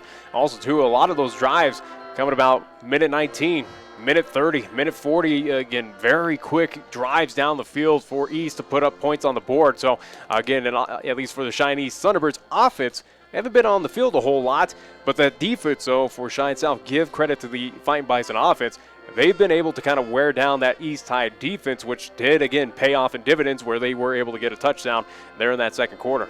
Now, again, just on the drives alone by Cheyenne East, as I've got Mr. Penn in hand here, the East High Thunderbirds are just shy of 300 yards on those the 5 touchdown drives. So 297 yards there unofficially. And then, you look at the numbers as we have them all figured out right now, and we'll come back and give you those numbers. Some impressive numbers, oh, by the way, after these words right here in 1480 We're back after this 2-minute timeout.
As we look at the numbers, and after we come back from our break, Nick will get you caught up on the scoreboard. So let's get you caught up. And again, mine are all unofficial numbers. Of course, Jeremiah Jonke from the Wyoming Tribune will have all the official numbers in tomorrow.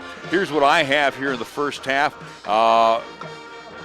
Graydon Buell throwing 9 of 10, unofficially 196 yards through the air, as he has 3 touchdown passes in the first half. So I have him unofficially again 9 of 10 for 196 yards. Christian Anderton is the only one that's towed the rock for Cheyenne East. He's 7 carries for 113 yards. He also has a couple of touchdowns. Miller, 2 receptions for 28 yards. Hesford, 2 for 41.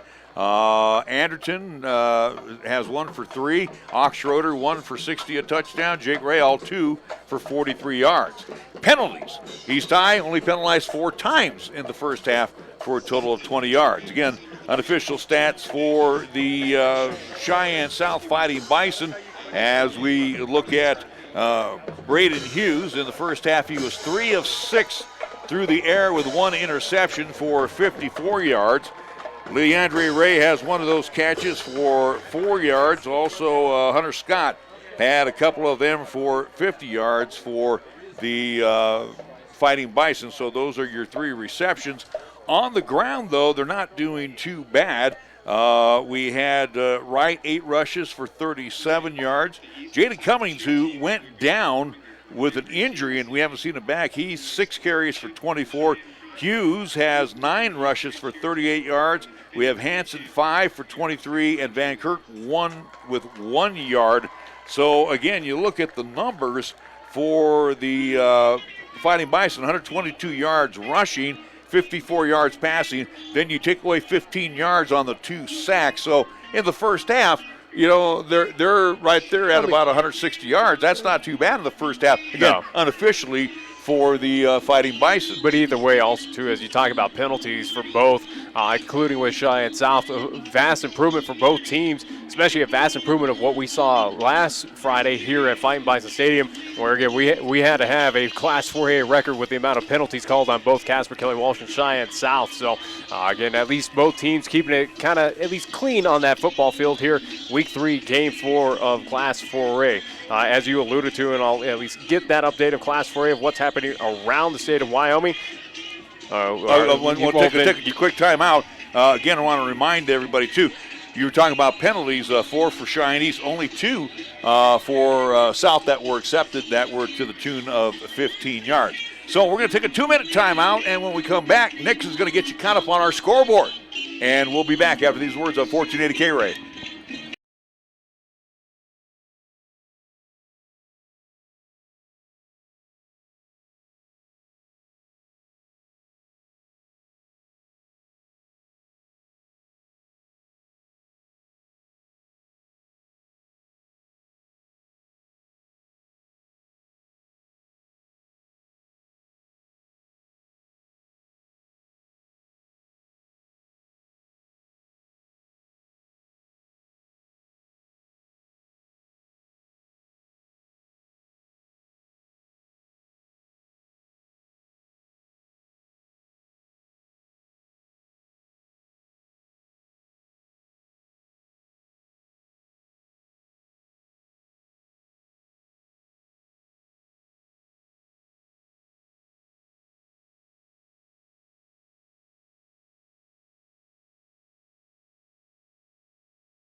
Welcome back to Fightin Bison Stadium here at Cheyenne South, where in our contest right now at halftime it is Cheyenne East the Thunderbirds leading this contest 35-7 over Cheyenne South. Looking across Class 4A, other action, at least games in action here in the state of Wyoming. We'll go across the hill to Laramie with Laramie Plainsman, where this game is at half, as Laramie is at least hosting Natrona County, the Mustangs. Right now, Natrona County leading that game 24-7. Again, that is at halftime. In the second quarter, up in Casper, this being Casper Kelly Walsh, right now as they play host the Rock Springs Tigers. Rock Springs leads that contest 14-0. That is in the second quarter. Games that just got underway about 20 minutes ago. We'll start across town at Cheyenne Central there at Risky Field as they are taking on Gillette, the Campbell County Camels. And that is scoreless at 0-0. And also two final, or at least a game that's also to happen in Class 4A up in the Razor City, Gillette, Wyoming with Thunder Basin. They are hosting Sheridan, the Bronx. That is also too early in the first quarter, 0-0. Looking around at least here in the county with Burns, the Bronx, and Class 2A action as they're hosting Buffalo. Buffalo leads that contest 32-0. That is in the second quarter. And then looking across at least way in Laramie County with Pine Bluffs, the Hornets at home as they take on Southeast. That is early in the first quarter. That is also too scoreless at 0-0. When we come back, we'll have more of our halftime show after this 2-minute timeout right here on 1480 KRAE.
Welcome back to Fightin Bison Stadium as the Eastside Thunderbirds have emerged from the locker room as they get ready to compete here in the second half. Now, I don't want to jump the gun on this, but what is it, 45 points? Is 45. It's 45. It's a running clock here. That is what it will be.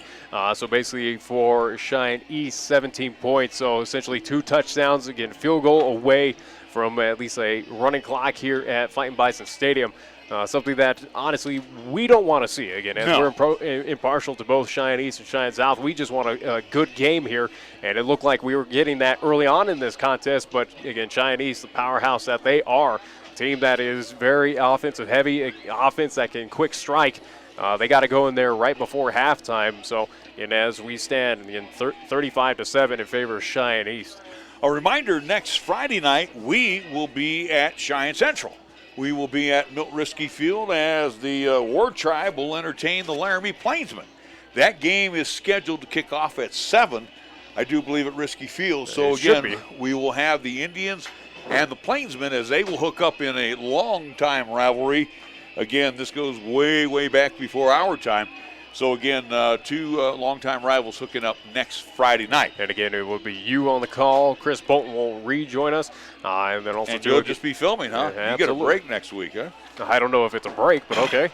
All right, we do want to thank some fine sponsors, and then we'll alert our engineer that we'll be taking a timeout. We do want to thank Arrow Moving and Storage, B&B Appliance and TV Baskin-Robbins, Billy Adelman with the Laramie County Community College Flight Crew, the LCCC Flight Crew, the Bread Basket Bakery, Burns Insurance Company, Cab Lumber Company, Charles Schwab, Shine Auto Repair and Service, Chick-fil-A, Fat Boys Tire and Auto, First Education Federal Credit Union, First Tier Bank, Foot of the Rockies, Halliday Motors, High West Energy, Joed Produce, Kia of Cheyenne, Laramie County Community College, and CRMC, the Injury Prevention at Cheyenne Regional Medical Center.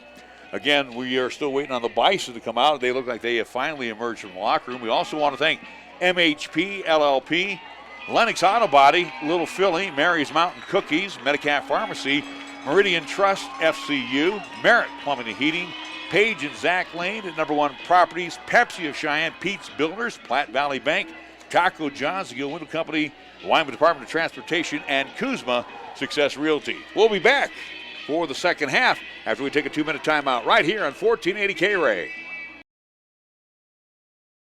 College has been something that's always been on the back of my mind. This is where I found what I wanted, one of my passions, what I really love to do. In class, I feel more engaged. The people here do care about you, and they want to help you succeed in life. They make it so easy to be a parent and be able to still go to school. I like the way I'm improving. I love being, part of the WHSAA family, and I'm glad I made this step in my life.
Well, while you were doing your scoreboard, Nick, had a chance to sneak on out real quick, and it's absolutely a gorgeous night here. It's not cold at all.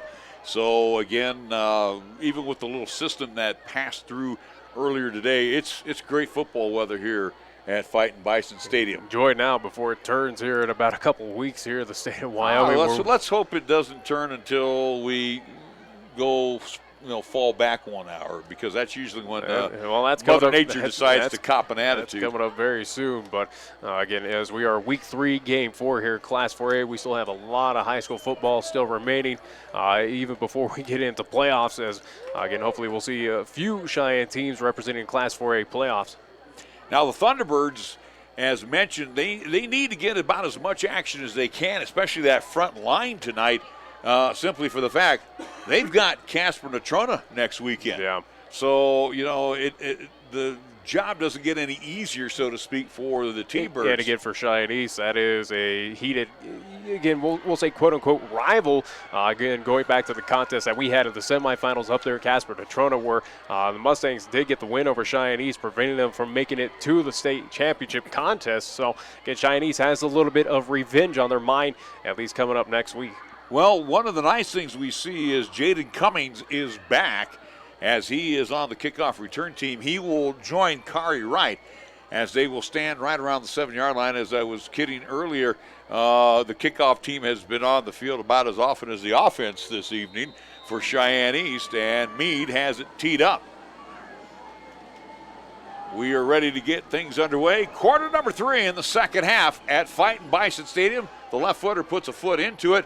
It checks up on the turf, picked up by Wright at the 12, 15, 20, and then driven back after stepping forward to the 21-yard line. So it will be first down and 10 for the Fightin Bison, as they will open up the offense here in the third quarter. And it's plain and simple for Cheyenne South here on this offensive possession. You got to score without a doubt before this. Again, this is a game that's starting to get a little out of hand for the Fightin Bison. Plain and simple, you need to find that momentum that you had there in that second quarter to drive on down that 80 yards and get past the Cheyenne East defense. Yeah, very simple math, Nick. They got to score every time now because East has yet to be stopped by the defense of the Fightin Bison. Wright along with Cummings on the wings and Hanson the fullback. And it will be Hughes on the option, pitches back to Cummings. Cummings slips one tackle. Oh, and there's going to be a flag comes down. in, and it will be against the Fightin Bison. It will be a holding call. So that will negate the run by Cummings. So back up the Fightin Bison there to start out this first possession of the second half for them. And it will go all the way back to the 11-yard line. So it will be first down and 20 for South. Not a great start there that you want to see out of the Fightin Bison. Again, penalties have cost this offense many a time here in this contest. And the third whistle against South that has been accepted by Cheyenne East. First down and 20. Hughes over center in the flex bone. He'll fake it to right. Rolls, steps, throws, nice grab. That one is picked up just before it hit the turf by, I do believe that was by Hanson. Well, again, Hanson makes the grab at the 14. As I say, for Cheyenne South, they're avoided at least very at least bad plays there. Again, you saw Hughes get dumped into the end zone, and also, too, it was a short pass that might have just gone incomplete. So it'll be a long second down for the Fightin Bison. Ball right now resting on the 14. They need to get to the 31. Bardo split to the near side. Hughes over center. In motion is right. He'll swing it, and it's caught by Cummings. Cummings driven down over the 26-yard line. Nice grab by Jaden Cummings for the Fightin Bison, and they're close. Should be 3rd and 5 for South High. Yeah, so they move it from the 14 to the 26 as Hughes connects on both passes here in the second half. And so far, Cheyenne South, again, not a great start here out of the gates, out of halftime, digging themselves out. Third down, need to get to the 31. The ball right now on the 26. Hughes has right in motion. He'll go straight ahead to Hanson. Hanson tries to push the pile forward. That was good individual effort by Joe Hanson himself. 29-yard line, but it'll be 4th down and 2. Give him 3 on the run. And that was all Joe Hanson, the fullback that time. Tried to get behind the big hosses and just lowered his head. And you assume for Cheyenne South sitting out the punt unit, but again, is it desperation time for at least Coach Dan Gallus of the Fightin Bison?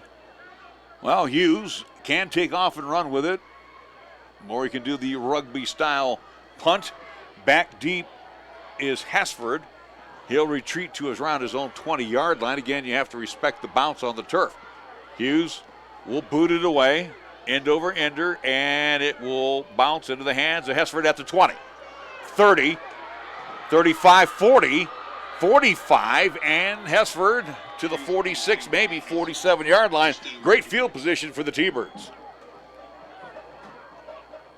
So Cheyenne East, 5 for 5 offensively in the first half. And again, it's a 5 for 5 that is at least seeing an 80-yard drive, 2 80-yard drives, a 69, and again also 2 well within Cheyenne South territory. So again, East has not had difficulty moving that ball wherever they're at on that field. Michael will come to the near side along with Schroeder and Hesford. Out of the gun, Buell.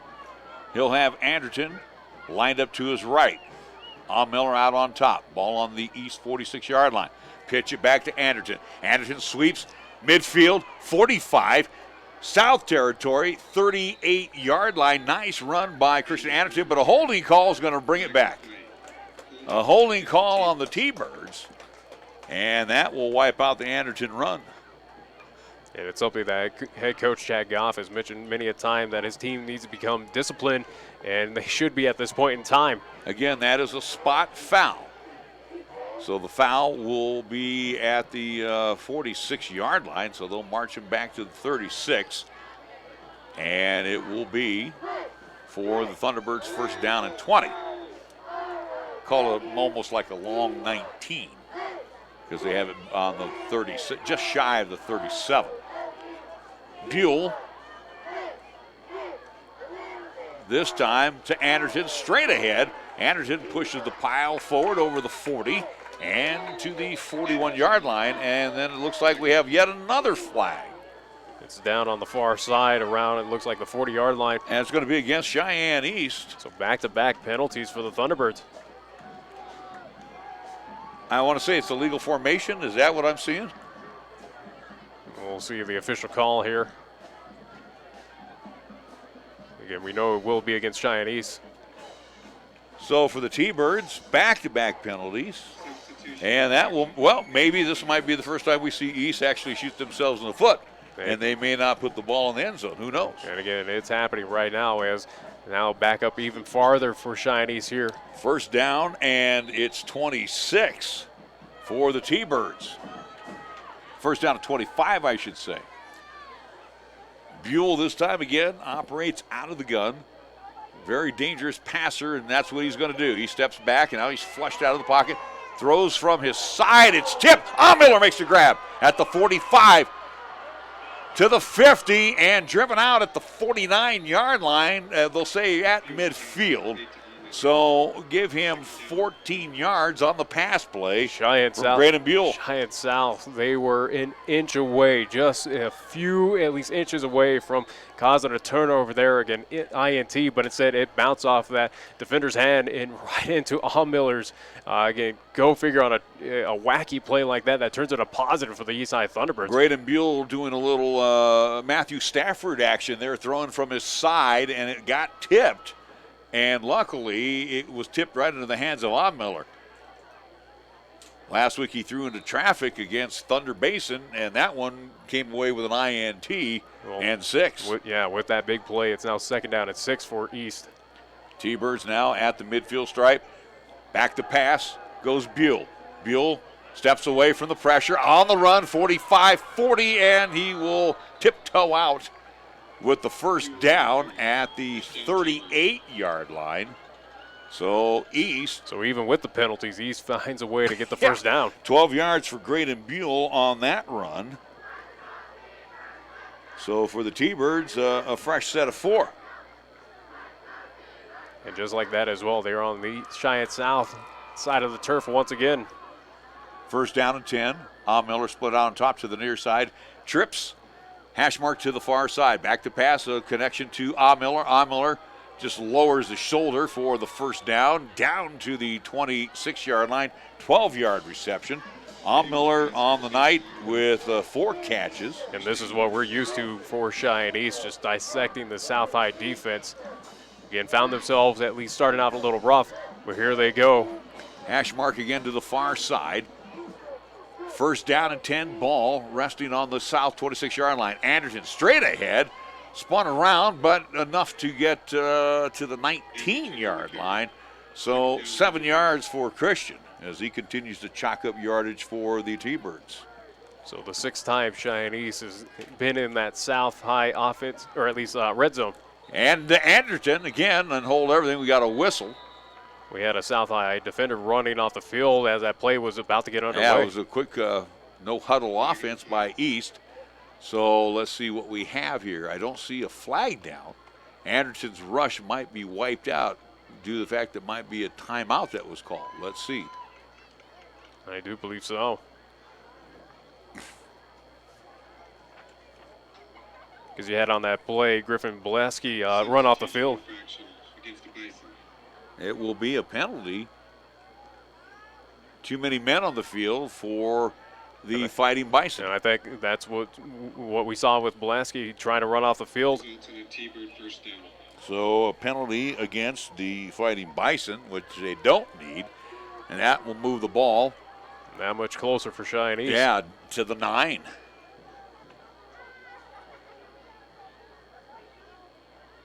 We got a now ref Trying to get at least spotting, at least. No, they're going to decline the penalty. That's what they're going to do. Anderton was brought down at the 9, so it'll be first down and goal for the T-Birds. Buell rolls to his right, steps, throws, got a man, incomplete. Good coverage that time on Michaeli. The coverage that time on him was Jeremiah Moite. So Moite got into the hip pocket that time of Michaeli, and the pass will be incomplete. Give credit, at least Cheyenne South defenders right there, being aware, putting out coverage. In every other score, at least on the passing attempts by Grady Buell, you've seen a Thunderbird be wide open in that end zone. So for the T-Birds, second down, goal, 9-yard line. Buell drops back. And we're going to have the Fightin Bison. They're going to move be called offside. Yeah. So another penalty against Cheyenne South. Half the distance to the goal, so take it to the 4.5.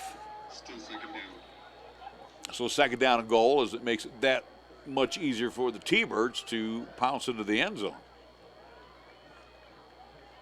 Buell rolls to his right, rolling, steps up, throws a man in the back of the end zone. Somebody caught it, and it was caught by Miller. As you had. Chance Miller, and he also collided back there, it looked like, with Ox Schroeder. So Miller will get the touchdown reception.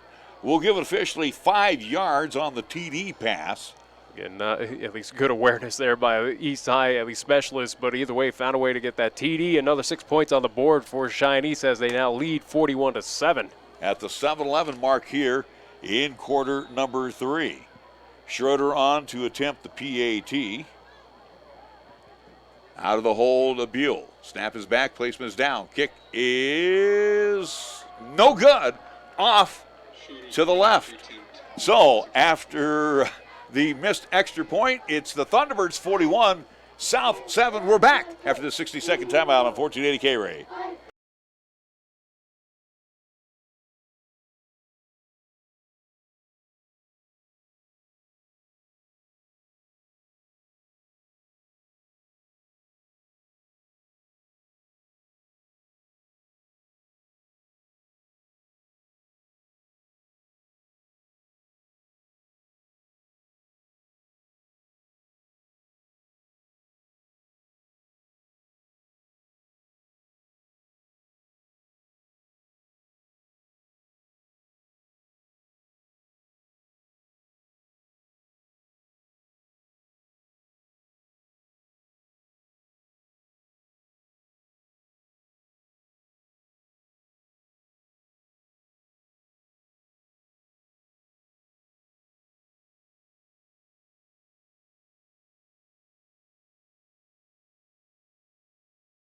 Well, we just got word from Risky Field that Central's in a lightning delay. Imagine that. Well, that's the north side of Cheyenne, so. Leading 28-0 over the Campbell County Camels. Here it's 41-7 in favor of Cheyenne East.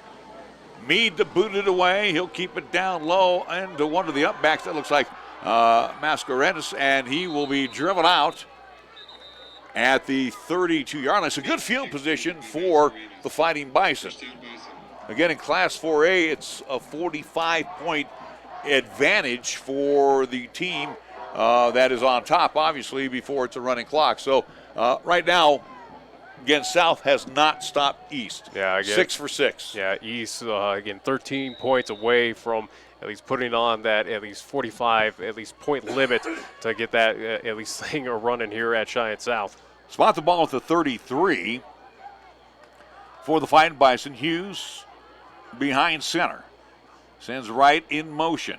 Back to pass. Under a heavy rush, flushed out of the pocket. Now rolls to his left.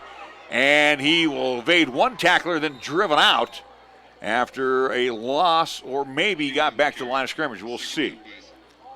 I'm thinking that he avoided the sack and got back to the line of scrimmage. As you mentioned again, with the lightning delay over there at Cheyenne Central, you look out here at Cheyenne South, it looks like clear skies, nothing, at least no flashes of light. So yeah. Yeah. Whisper that lightly around here. Like I said, I'm prepared for a lightning delay on my end.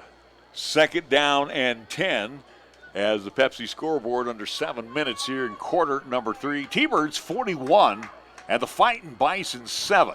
Hughes has right in motion. He'll hand it off to KRAE. KRAE kicks it outside, then cuts it back in, and then driven down after about a 4-yard gain.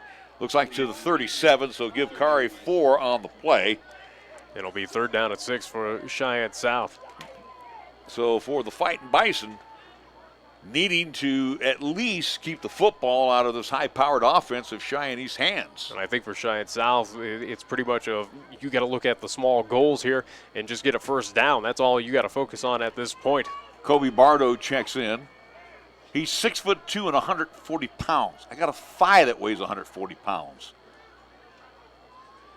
In motion is right, takes the pitch, evades one tackler, and fights his way for a loss of 1. Boy, the blocking really broke down for KRAE, and it's 4th down.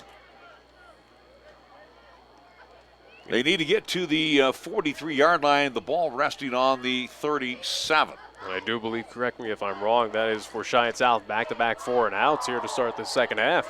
Well, right now, they're lining up. And again, this might be where you'll see Hughes try to do a pooch kick.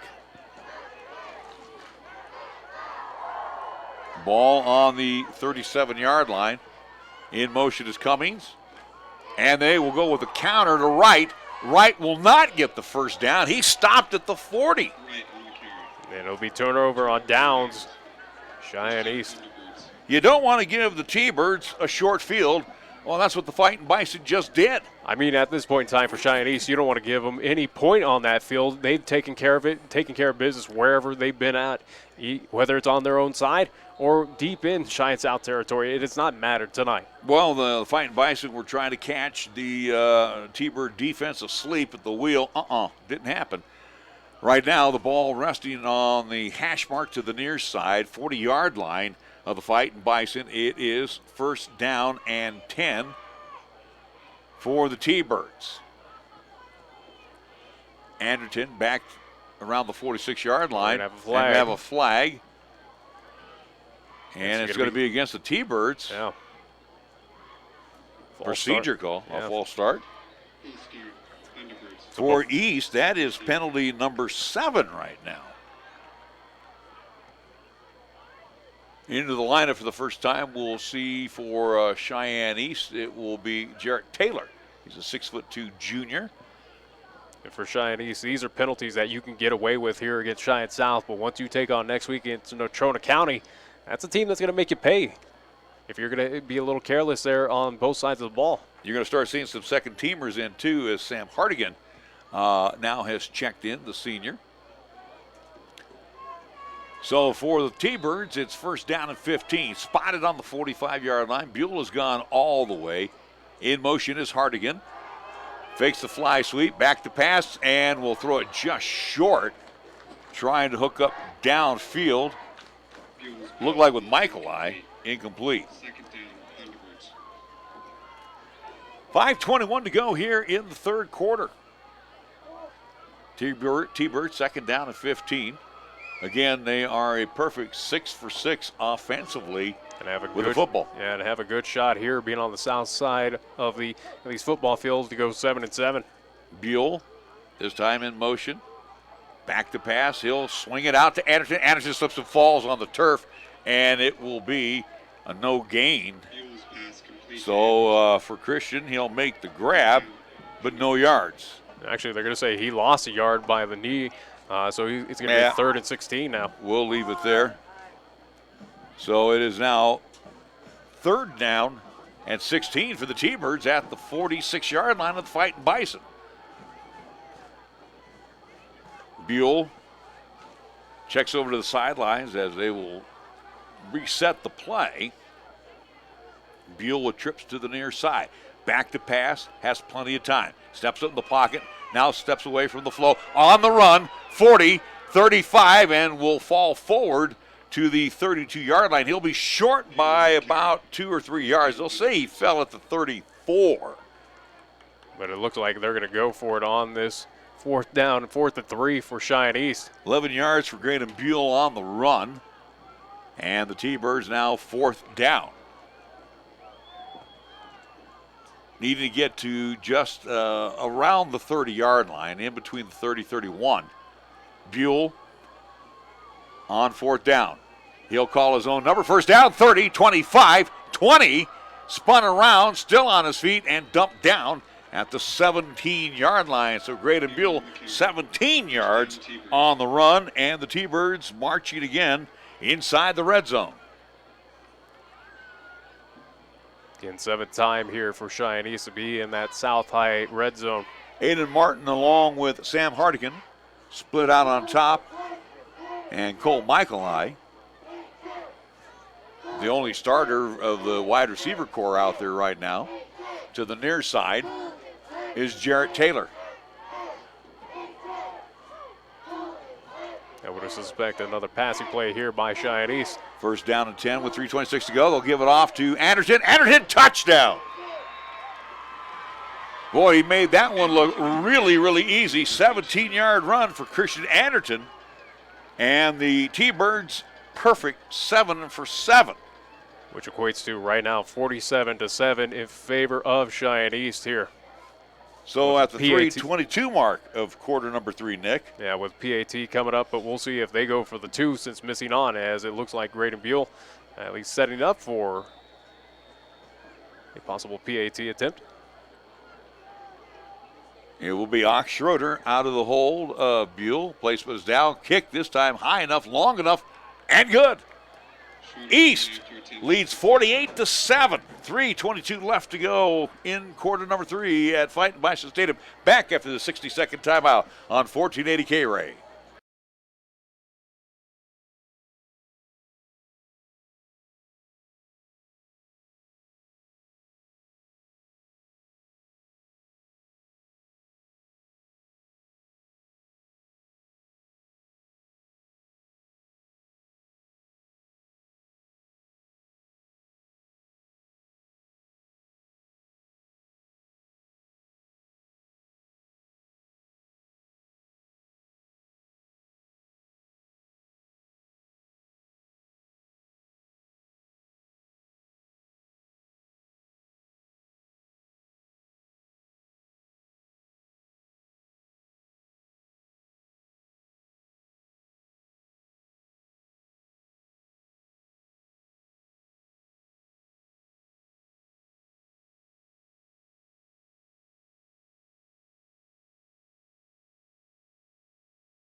Well, back deep will be Mascarenas along with Cummings.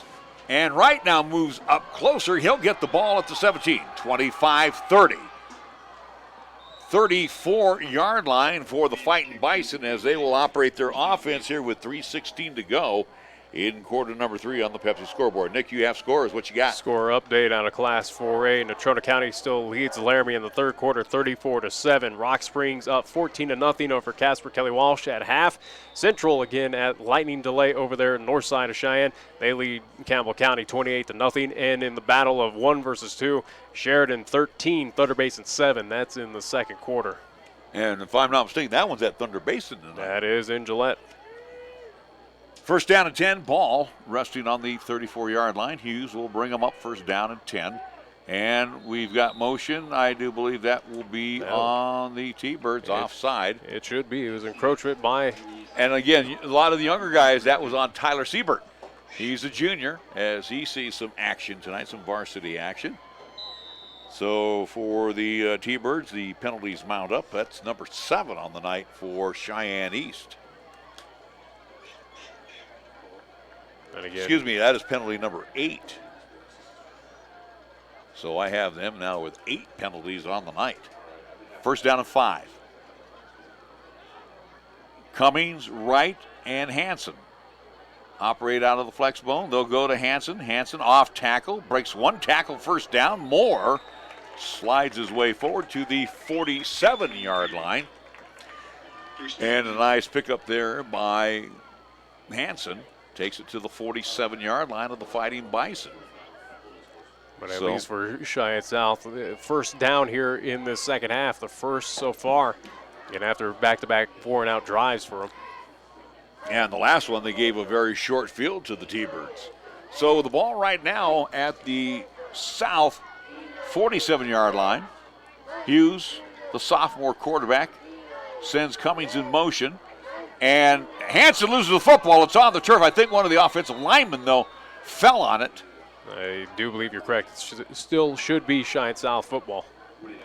On the fumble. The ref's indicating that it is still South ball. So it'll be a loss of 2 on the play. So second down and 12 for Cheyenne South. As we have about 2:20 left remaining here in the third quarter. Still a lot of football to still be played here at Cheyenne South. As the Fighting Bison will come up to the line of scrimmage. Second down and long.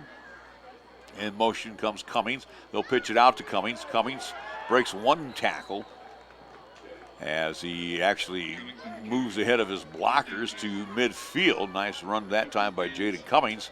5 yards on the play. We'll set up a 3rd and 7 for the Fighting Bison as they spot the ball just behind the 50-yard line. Third down, they need to get to the east 43-yard line. So again, third down and 7. With the clock right now at about $1:30 to go here in quarter number 3. As the wind has picked up here at Cheyenne South, seeing the flags across, starting to blow a little south. Hughes steps up, throws, and overshoots Hunter Scott, who was wide open in the flat. And it will be 4th down.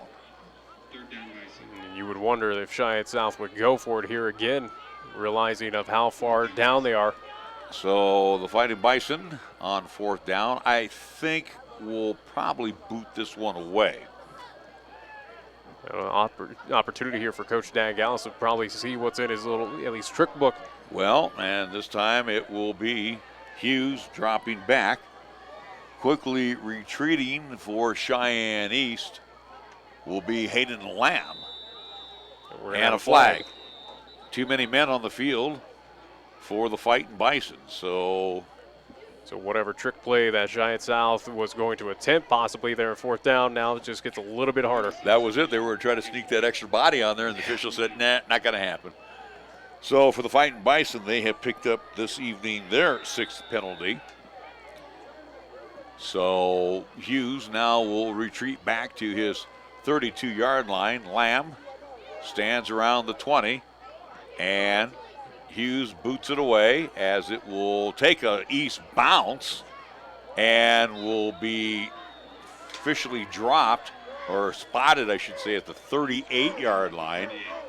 I'm venturing to say that we probably will see Coach Goff now take the foot off the pedal. Yeah, I don't believe Graydon Buell will be in this series. I'd be very surprised. I think they saw what they wanted to see from Graydon and that offense tonight. And we're going to see a whole new look back there. Yeah, I think Graydon Buell's padded enough, at least stats for this evening. Actually, I see Graydon Buell coming out there. Oh. So attempting to keep him out there for full, at least 3 quarters. And with him in the backfield will be Colton Hagen. So Hagen will line up. Ball on the 38-yard line, and they'll go out, swing it out. Pass is caught, 45, 50-yard line of the Fighting Bison. So on the play, it will net 12 yards, and making the grab was Shea Ellis. We got whistle here. So Ellis grabbing the football for 13 yards, and it will be 1st down and 10. Cheyenne East on the 50-yard line, under a minute left here in the 3rd. Buell out of the gun. This time we'll go to Hagen. 40, 35. He could go to the 20, 15, 10, 5, touchdown. Oh, what a run. No laundry on the field. 50-yard run for Colton Hagen. Made that the 5'10" junior. Made that look incredibly easy out there. Boy, you could see that developing right around the 35 that he was going to take it to the house. Unfortunately, Cheyenne South just fell asleep on that play. Everyone just not realizing where at least the runner was. Again, he had an easy trip in, as for whatever reason the clock is still running here, as it should be. Well, it's a running clock now. Yeah, as a running clock. Excuse me, yes. Yeah, 54-7. So Schroeder will try to get the PAT off. Buell looks back at the clock. Snap is back. Placement is down. Kick through the upright. And good. East 55 and South 7. We'll be back for quarter number 4 after the 60-second timeout on 1480 KRAE.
Larry Proietti along with Nick Proietti back at the house. Troa Albert Armstrong pushing all the right buttons for us. And again, ready to boot it away. And that kickoff tee, boy, I'll tell you what, you're going to be tired when it's all said and done here tonight.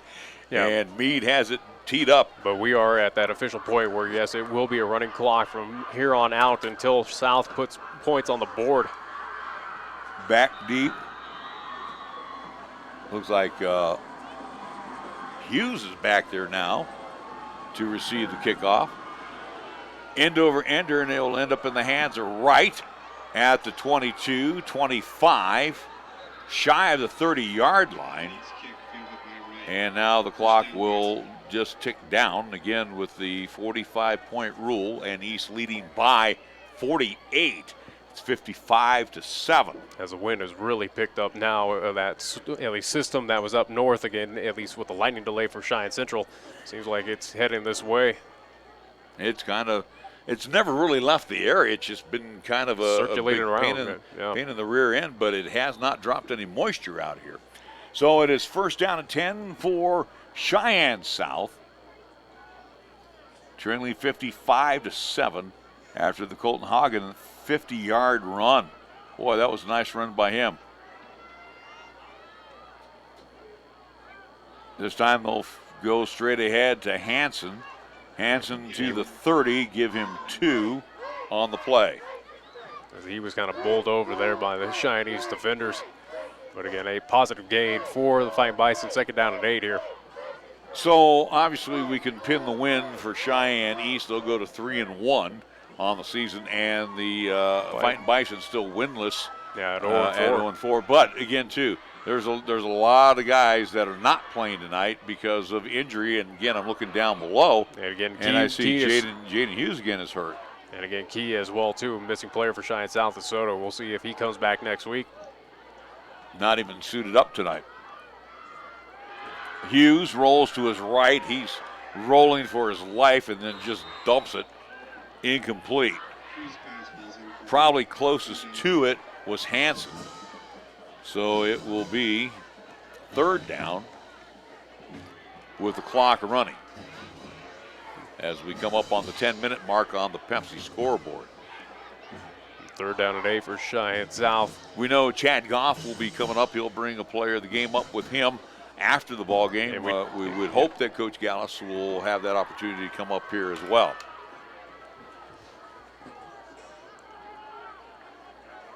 Hughes sizing up the defense. It's third down. Back to pass. Steps, throw, hold everything, a whistle before the play. And it'll be a procedure call against the Fightin Bison. So it'll back them up, make that third down even more difficult.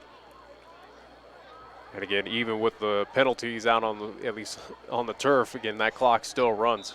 And that'll move the ball back to the 25-yard line. Third down and long. From the 25, they need to get it up to their own 38-yard line. As we look like, as the crowd kind of thinning out here, unfortunately, at Cheyenne South with what is the indication here in this contest. It looks like they've taken the shoulder pads off Cummings.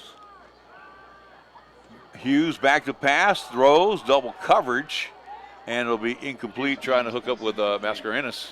Fourth down. Yeah, 4th and 13. Looks like South is just going to punt this ball away. Well, no point, especially if they do turnover on downs. Again, that puts Cheyenne East well into at least South territory.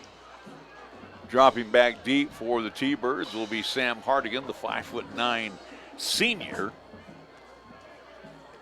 Hughes will stand back around the 12-yard line to boot away. He'll have a wind behind him, though. Snap is back. He'll get it away, end over ender. And this one will take a south bounce as it will travel out. It should be right around the 20-yard line. Let's see where the official will, on the side will stop. He'll say the 23. So for the East High Thunderbirds, and again, tick, tick, tick, the clock still goes. No change of possession or anything like that. Only way it'll stop is a timeout. Yeah, timeout, or if South finds a way to put points on the board again to at least get past that deficit of the 45. But again, Cheyenne East looking for them to just probably run this football, keep it as simple. T-Birds will march out a new quarterback. As you would figure, again, Graydon Beals Knights. How about Gavin Goff, the sophomore? Wonder who he's related to. Goff will call his own number as he will take it from the 23, 40, 45, midfield, and driven out at the 45-yard line. As Gavin Goff flies after that play. Big run for Cheyenne East. And a flag on the opposite side of the field around the 45. Let's thrown see. well after that play. I have no idea. Again, the Goff run 23 yards. From the 23. We'll see if that's going to be called against Cheyenne South, possibly. It'll be a 32-yard run by Goff. And then after the run, a 5-yard penalty. So that's an odd penalty. But give Goff, again, 32 yards on the rush. That's not too bad for coming in off the bench. So again, a lot of different numbers checking in the backfield right now with Goff is Cade Pugh. He's a sophomore. Goff, and we'll keep it on the ground to Pugh. Pugh this time is dropped for a rare loss by the T-Birds. About a 3-yard loss there for Cheyenne East. And again, too, as you look at the Thunderbirds' possessions tonight, again, they are 8 for 8. They're perfect with one Graydon Buell at the helm. Yeah, so will Gavin Goff keep that streak alive here with 6:15 to go? Of course, I know the T-Birds and even Coach Goff across the way wanting that clock to even go faster. Goff back to pass. No. Gets away from one would-be tackler, drives forward, avoids the sack as he gets back to the line of scrimmage. Actually, they're going to say just behind about a yard. So it's going to be about 3rd and 11. So that'll be a sack on East. So it'll be 3rd down and 12 for the T-Birds now in the backfield. Looks like it's Cade Pugh. As we got about 5:30 left here in this 4th. Goff fakes a handoff, flushed out, rolls right, gets away, loses the football on the turf, and will fall on it at the 39. So that will be a loss of 9 yards for the T-Birds. So back-to-back sacks. It's about 4th and downtown for Cheyenne East. So. And this is the first time that we'll see the T-Birds punt tonight. In a rare, at least, situation, but again, it is a lot of second-teamers out there for the East High Thunderbirds. Cole Michaeli will drop back for the T-Birds. And for Cheyenne South, it'll be Proietti. He'll stand around his 30-yard line. They should come away with good field position as Michaeli will be kicking into a stiff wind. He'll keep it low, and it will take an east bounce. T-Bird punt team on it, and we'll surround it around the 29-yard line. So it'll be 1st down and 10 for South. As the clock just ticks away. 4:30 left here remaining in this contest. As again, Cheyenne East will move to 3-1 on the 2019 campaign. Cheyenne South still looking for their first win as they'll move to 0-4. Well, then you forget about this one. You enjoy it for the moment, and then you worry about the Natrona Mustangs coming up next weekend because that at least that'd be another key one. That'd be it for Cheyenne East to take on Natrona. New quarterback in. We'll get to that here in just a second. A lot of different faces. Straight ahead, as it'll be the younger crew now carrying the football for Cheyenne South. That would be Zane Van Kirk. Van Kirk pushes it to the 30-yard line, and he'll get a yard. He has 2 rushes tonight for 2 yards. New quarterback in is Jalen Trujillo. He's a freshman, 5 foot, 323-pound freshman. And again, tells you how young this Cheyenne South team is. 2nd down and 9. Movement. And this one will probably be marched off against the T-Birds. Yeah, it looked like another, at least offsides by the Thunderbirds, as they will march that ball forward for Cheyenne South. So for the Fightin Bison, they need to get up to their 39. Ball resting on the 35-yard line. As we now hit the 3-minute mark here in the 4th quarter. Trujillo barks out the signals and will hand it off to his halfback. And let's see who came up with the football for about a yard. He is Santana Trujillo. He's a 5 foot 523-pound freshman. So Santana Trujillo getting some varsity experience. 3rd and 3 for Cheyenne South here on their own 37. So for Trujillo, gets 1. 3rd down. And Trujillo this time and dumped in the backfield. He never even got a chance to get going. Well, Trujillo kind of ran into his own, at least Bison player out there. And again, just equated to another loss for Cheyenne South. As Santana Trujillo will lose 3 on the play. As it'll be 4th and 7.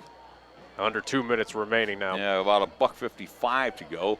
Dropping back deep will be Hardigan. And it looks like it will be Hughes in to punt it for the Fighting Bison. 55-7. Don't forget, our next activity will be at Milt Risky Field next Friday night. As the whole gang will be there, Chris, myself, and Nick. We will have the Central Indians, Mike Apodaca squad going up against the Laramie Plainsmen. High kick as Hardigan makes the grab and did not call for the fair catch. That's gutsy as Hardigan makes the grab at the 29-yard line, and he was wrapped up immediately. Yeah, there was a lot of black and gold in front of him, but decided to attempt that. But either way, did not end in at least a bad fashion for Cheyenne East. Aaron Jones-Williams right there to wrap up Hardigan. And the East High Thunderbirds will have the football. We right now have 60 seconds remaining in this contest. Again, we want to thank all of our wonderful sponsors. Thank you for joining us tonight on YouTube, Periscope, via Twitter, 1480 KRAE, 101.1 FM, and 1480KRAE.com. And while I have this opportunity, just looking at a few other score updates. Natrona County leading Laramie in the 4th quarter, 37-7. Rock Springs up against Kelly Walsh, 14-3 in the 4th. Central still in that lightning delay up north, at least here in Cheyenne, and Sheridan is leading Thunder Basin 20-10. Victory formation as Goff will take a knee, and that will be the last play of the game. So for the Cheyenne East Thunderbirds, they put on a whipping tonight of the South High Fighting Bison. Bison played well in the first half, just could not find the answer to stopping Cheyenne East in this contest. Their defense just could not at all shut down that high-powered T-Bird offense. Final score from South High with a running clock, it was the T-Birds 55 and the Fightin' Bison 7. We're back after this 2-minute timeout on 1480 KRAE.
So we're back at Fightin' Bison Stadium. The final score 55-7. Sounds like you're kind of munching on something over there. Yeah, I was given a sandwich, so thank you very much for the Silver Mine subs. Yeah, I'm pretty good. Anyways, as I finish it. Well, the East High Thunderbirds, again, as they went in this game 8 for 8 with the regulars out there. And matter of fact, Hagen scoring the 50-yard touchdown, which pushed the clock to its continuation. And again, Hagen made a beautiful run, Colton Hagen. So he was the only non-regular to score for the Cheyenne East Thunderbirds. But again, it's second teamers out there as you called off the Dogs where you're well ahead. You had the 45-point lead. The running clock was going on. Again, smart move by Cheyenne East and head coach Chad Goff. Again, 8 for 8 beforehand. Again, all 8 with at least Graydon Buell at the helm. You look at both sides of the ball, offense and defense for Cheyenne East. Again, near perfect. Other than minor penalties that cost them. Again, just that lone touchdown if you look for the Thunderbirds. Again, a near perfect contest against Cheyenne South here tonight. Now on the other side, again, for the Fightin' Bison, a lot of positives. You took on a very good East High team here tonight at home where you managed to drive that ball, get into the territory, get one score on that defense as well, too. You were able to get a lot of quality runs and also to air out that football against a very talented East defense. So for Cheyenne South, a lot of positives, a lot of at least good steps forward for this team to hopefully pay off in dividends at some point in time here in 2019. Well, and again, too, Nick, you made a very good point. And again, the penalties, and this is something that has to be addressed by the T-Birds. Again, they are a very prolific team. Yeah. And 10 penalties, even against the Cheyenne South, is not, I mean, it not so much takes away from the perfectionism, but you have to shore it up. You can't play, and again, I mean, the perfect world is play penalty-free, but you can't have these mistakes you still got a couple more big boys you have to beat this year. Yeah, without a doubt. And again, for Cheyenne East, the big boy is next week against Natrona County, who again is taking care of business right now, as they had that big lead against Laramie, I do believe. So as I see Chad Goff, hopefully we'll be able to talk with him. And also too, it looks like one player will be joining up, at least up here, get his thoughts about this win, and also to preview what's coming up next week for them as they take on that Natrona County team. Again, a team that sits back, again, a team that they want a little revenge of what happened to them last year in the at least 4A state playoffs in that semifinal game up there in Casper. Well, and real quick here, running down the scoring, it was all in the third quarter for the East Thunderbirds to allow that running clock. They scored with 7:11 to go in the third period. Again, that was their 6th consecutive touchdown of the night. It was a Buell to Aubmiller 5-yard touchdown pass, capping off a 45-yard drive. Schroeder missing the extra point, so Hawks on one of those rarities tonight. 3:22 left to go in the third period. It was 48-7 with the Schroeder PAT. Anderton, a 17-yard run. That capped the 40-yard drive where the Bison left them a short field after trying to go for it on 4th down. And with 39 seconds left, the Cheyenne East Thunderbirds made it 55-7 with the Hagen 50-yard run, and the Schroeder PAT, that capped off a 62-yard drive. We're going to take a 2-minute timeout. We'll come back with more of our post-game show after these words here on 1480 KRAE.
Our post-game show, it's always nice that Coach, when we have Cheyenne East, that Coach Goff brings up one of his players, and again, a young man that got a lot of action tonight, Hayden Lamb, senior for the Cheyenne East Thunderbirds. First off, congratulations on the win. It's a good bounce back after what happened last week with Thunder Basin. Real quick, you look back on that Thunder Basin game, you let that one slip away. Tonight, you guys from the get-go, both offensively and defensively, said, not going to happen. Yeah, well, we had to come back off that loss and show that, we can still compete and do what we did tonight. In a situation like this, and not taking anything away from South, they've had their struggles this year, but you knew by halftime that this game was going to be in the bag. But, again, Coach Goff doesn't let you guys rest on your laurels. Oh, yeah, it's a hometown game, and we always know that they're going to come and play hard, and so we just got to play hard too. Tell us a little bit positions that you play. I play mainly safety and slot receiver. Played mainly safety tonight. Now, as you were in that safety position, South doesn't throw the football a lot. No. So, do you try to cheat, come up a little bit, or in your packages, in your defensive packages, do you have to stay at home and just in case that they break one? Oh, yeah, I'm just mainly staying back home, waiting for just in case they throw it. You never know when they're going to throw it, and we got guys up front who are more looking for the run. Now, again, this is a big win, but, and I've known Coach for a long time. You get a chance to enjoy it tonight. Tomorrow it's back to work. Natrona, hey, last year when we were there for that semifinal game, we let that one slip away. These Mustangs are pretty doggone good. Oh, yeah. We're going to get back to work this week. It's a tough game to prepare for, but we can do it. As being one of the seniors on the team, and you know all about this this rivalry with Casper Natrona, and when we get to the playoffs, how do you get those younger guys all fired up to get them ready for next week's game? Oh, our younger guys are pretty good at doing that too, but we have a close group, so it's pretty easy. Just playing, music and stuff, we can get going. All right. Hey, we appreciate it. Again, we want to thank Hayden Lamb joining us on our postgame show. We're going to get a chance now to take the headset off, and we're going to have on head coach Chad Goff joining us here on our postgame talk. And Coach, first off, congratulations on the win tonight. Again, the numbers are down for Cheyenne South. I know you and Coach Gallus, as you do with most coaches, you have that pregame talk, and we counted it out there. They had only 31 suited up tonight. You brought about 50 with you. Yeah. The numbers started taking effect as you saw it, especially in the second quarter. Yeah, number in high school sports is always big. You got to have numbers to compete, and our numbers are up right now, and so we're pretty fortunate in that situation. You've been at this business for a long time, but you have to be very proud of your offense, and not taking anything away from Cheyenne South, but 8 drives. That's pretty doggone good for high school football. Yeah, that's what I told them after the game. I said, it don't matter who you're playing. When you can score every possession until the very last one, that means 11 guys are on the same page doing what they're coached to do, doing it right, and doing it all the time. And so that's pretty special to do something like that. I'd be remiss if I didn't say 10 penalties, Coach. Yeah, got sloppy, no doubt about it. Got some sideline things going on. The warning is our old kids getting really excited for our young kids. And so those ones are tough, because you're excited to see that your old kids love your young kids. And so we can eat that one. How about that little sophomore that came in there? Yeah, that's pretty cool. We asked him, what do you want to run? I don't call plays, but Coach Nelson asked him, he goes, what do you want to run? And he goes, I want to run counter. And so we gave him one, and it was good. Pretty cool. And again, as we've all seen our kids go, especially me, and I've seen my kids go through the East programs. I look at you as the head coach, and you have that opportunity, and you've seen your son play baseball as well too. It's a proud moment, isn't it? Oh, no doubt about it. I knew what the play was going to be, and so that one I just kind of zoned out and turned into a dad for one play. So it was pretty fun. Here's the deal. We know you for a long time, and it's like stick a fork in this game. You got to start working on Natrona. Two of the old veteran coaches here in Class 4 are going to be hooking up. Coach Harshman, they're going to be ready for you. No doubt. I told the kids right now, I said, this is rival week. This is what we do. This is why we do what we do. And this is an important week for us, and all 4 levels will play them. Between Thursday, Friday, and Saturday, we'll play 4 games against Natrona. We love it. We almost, and I shouldn't say we almost, but for the last few years, East, and whether it was Campbell County or now Thunder Basin, Sheridan, and Natrona, 4 top teams, you reload every year, and again, that's a credit to your programs. But this year, it seems like any of the 4 can beat anybody on any given night. You even gave Thunder Basin a run for their money last weekend. Yeah, I think it's gonna be a pretty fun year at the end, and you're gonna have to be darn near perfect, because I think all the teams that are gonna be at the end are getting better. And I think there's some other teams ones that maybe you may or not have mentioned. They're doing some good things too, and they're learning systems. I think Central's doing some good stuff, and they're starting to figure some things out. They got new kids again this year, and they're starting to build a little bit, so you got that going on. I think Lenhart's doing a great job in Rock Springs, so that's coming on too. And so it's going to be – I think it's supposed to be exciting. It's supposed to be fun, and that's what it's about. That's what Friday Night Lights are all about. about. Yeah, no doubt. That's why they put a T right out there. and they blow a whistle, you kick it off and you play, because anything can happen at that point. Well, Coach, we wish you all the best. Thank you, guys. Appreciate you being here. Get Steve Harshman and those Natrona Mustangs next week. All right. Join us on our post-game show. Chad Goff as the East High Thunderbirds win by the count of 55-7 tonight here at Fightin Bison Stadium. Take a 2-minute timeout. We'll come back. We'll get ready to wrap things up here on 1480 KRAE.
Welcome back to Fightin Bison Stadium. East wins by the count of 55-7 tonight with the running clock, which made the game go a lot faster, I guess, if you want to put it that way. Well, again, the game was going pretty fast as both teams were, at least offensive-wise, keeping out there against South, a run-and-gun team. Overall, the game went by pretty fast, but for Cheyenne East, it probably went at double speed once, again, that lead just grew and grew. But well, you got some scores to update us on, and while you're doing that, I'm going to get a chance to add up a few numbers here, and then and we'll look at a few just outside of our final score here again, with Cheyenne East taking down Cheyenne South by a final of 55-7.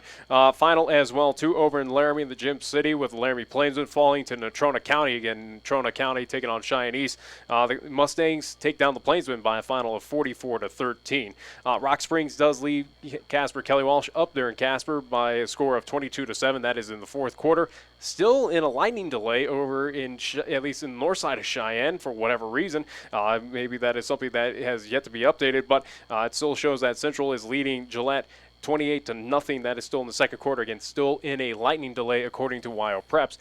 Second quarter up in at least Razor City in Gillette. Thunder Basin is still trailing Sheridan 20-10. Now looking outside in Class 2A, as I mentioned, looks like it has been a final, but Burns at home. The Bronx, they lost. They got at least put up a goose egg. Unfortunately, Buffalo takes care of business 41-0. Bison are also a good team. And they certainly showed it at half in Pine Bluffs. With the Hornets, they are trailing Southeast 17-6. Again, that is at halftime. Pine Bluffs, a team that is still looking for their first victory here in 2019 as well. We're going to have some final numbers when we come back here, some quick final numbers, and we'll be back after this 2-minute timeout right here on 1480 KRAE.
Well, welcome back to our post-game show here tonight. Yep. Just looking at some of the numbers here real quick.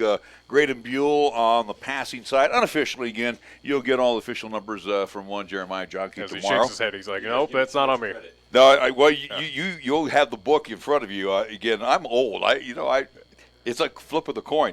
I have Buell at 14 of 17 tonight, throwing the football for 239 yards.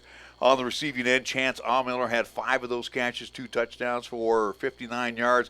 Hesford had 2 for 42, and Real had 2 for 43. Then you look at the rushing side for tonight. I have Anderton unofficially for 148 yards on 10 rushes. So great night for Christian Anderton. Again, one of the top 3 in rushing in Class 4A. For Cheyenne South, rushing the ball, they didn't do too bad tonight against Cheyenne East. It's a positive, at least for, again, Dan Gallis and his squad. Again, they had it was a team that showed a lot of improvement, at least in this contest against the heated rival that is Cheyenne East. 43 yards on the ground tonight for KRAE.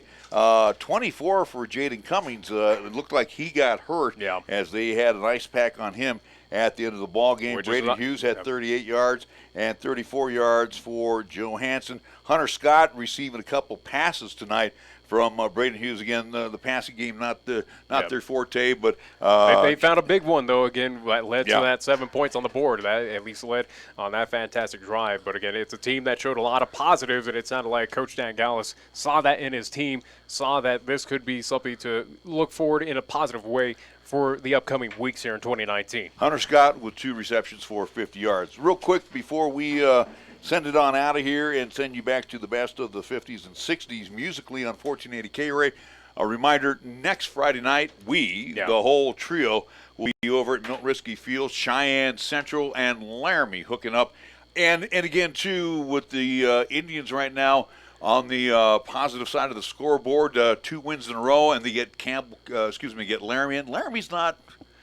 I mean, you never turn your back on anybody in Class 4A, but I mean, Laramie's a little down this year, a little down so far, but we'll see what happens. Also, too, again, we'll see what happens at that game, as for the second time this season already, Central's got back-to-back lightning delays. So. At home, too, no less. Tonight's game being brought to you by, thank you to all of our fine sponsors, Cheyenne Regional Medical Center, the Injury Prevention Program, Laramie County Community College, Key of Cheyenne, Joed Produce, High West Energy, Halliday Motors, Foot of the Rockies, First Tier Bank, Fat Boys Tire and Auto, Chick-fil-A, Cheyenne Auto Repair and Service, Charles Schwab, Capital Lumber Company, Burns Insurance Company, the Bread Basket Bakery, First Education Federal Credit Union, Billy Adelman, who wants to remind everybody, hey, be a part of that LCCC flight crew. Baskin Robbins, B&B Appliance and TV, Arrow Moving and Storage. We also want to thank MHP, LLP, Lennox Auto Body, Little Philly, Mary's Mountain Cookies, Medicap Pharmacy, Meridian Trust, FCU, Merritt Plumbing and Heating, Page and Zach Lane, Number One Properties, Pepsi of Cheyenne, sponsor at Pepsi Scoreboard, again in favor tonight of the East High Thunderbirds 55-7. Pete's Builders, Platte Valley Bank, Taco John's Gill Window Company, Wyoming Department of Transportation, and Kuzma Success Realty. Again, for Nick Proietti, along with Troa Albert Armstrong, we want to say thank you for joining us for Friday Night Lights from Fightin Bison Stadium. Once again, that final score, the East High Thunderbirds now 3-1. They win 55-7 going away from the Cheyenne South High Fighting Bison, who are now 0-4. So for all of us, we say thank you. Join us next Friday evening live from Milt Risky Field. Until then, have a good evening and a great weekend. Now we return to our regular programming on 1480 KRAE.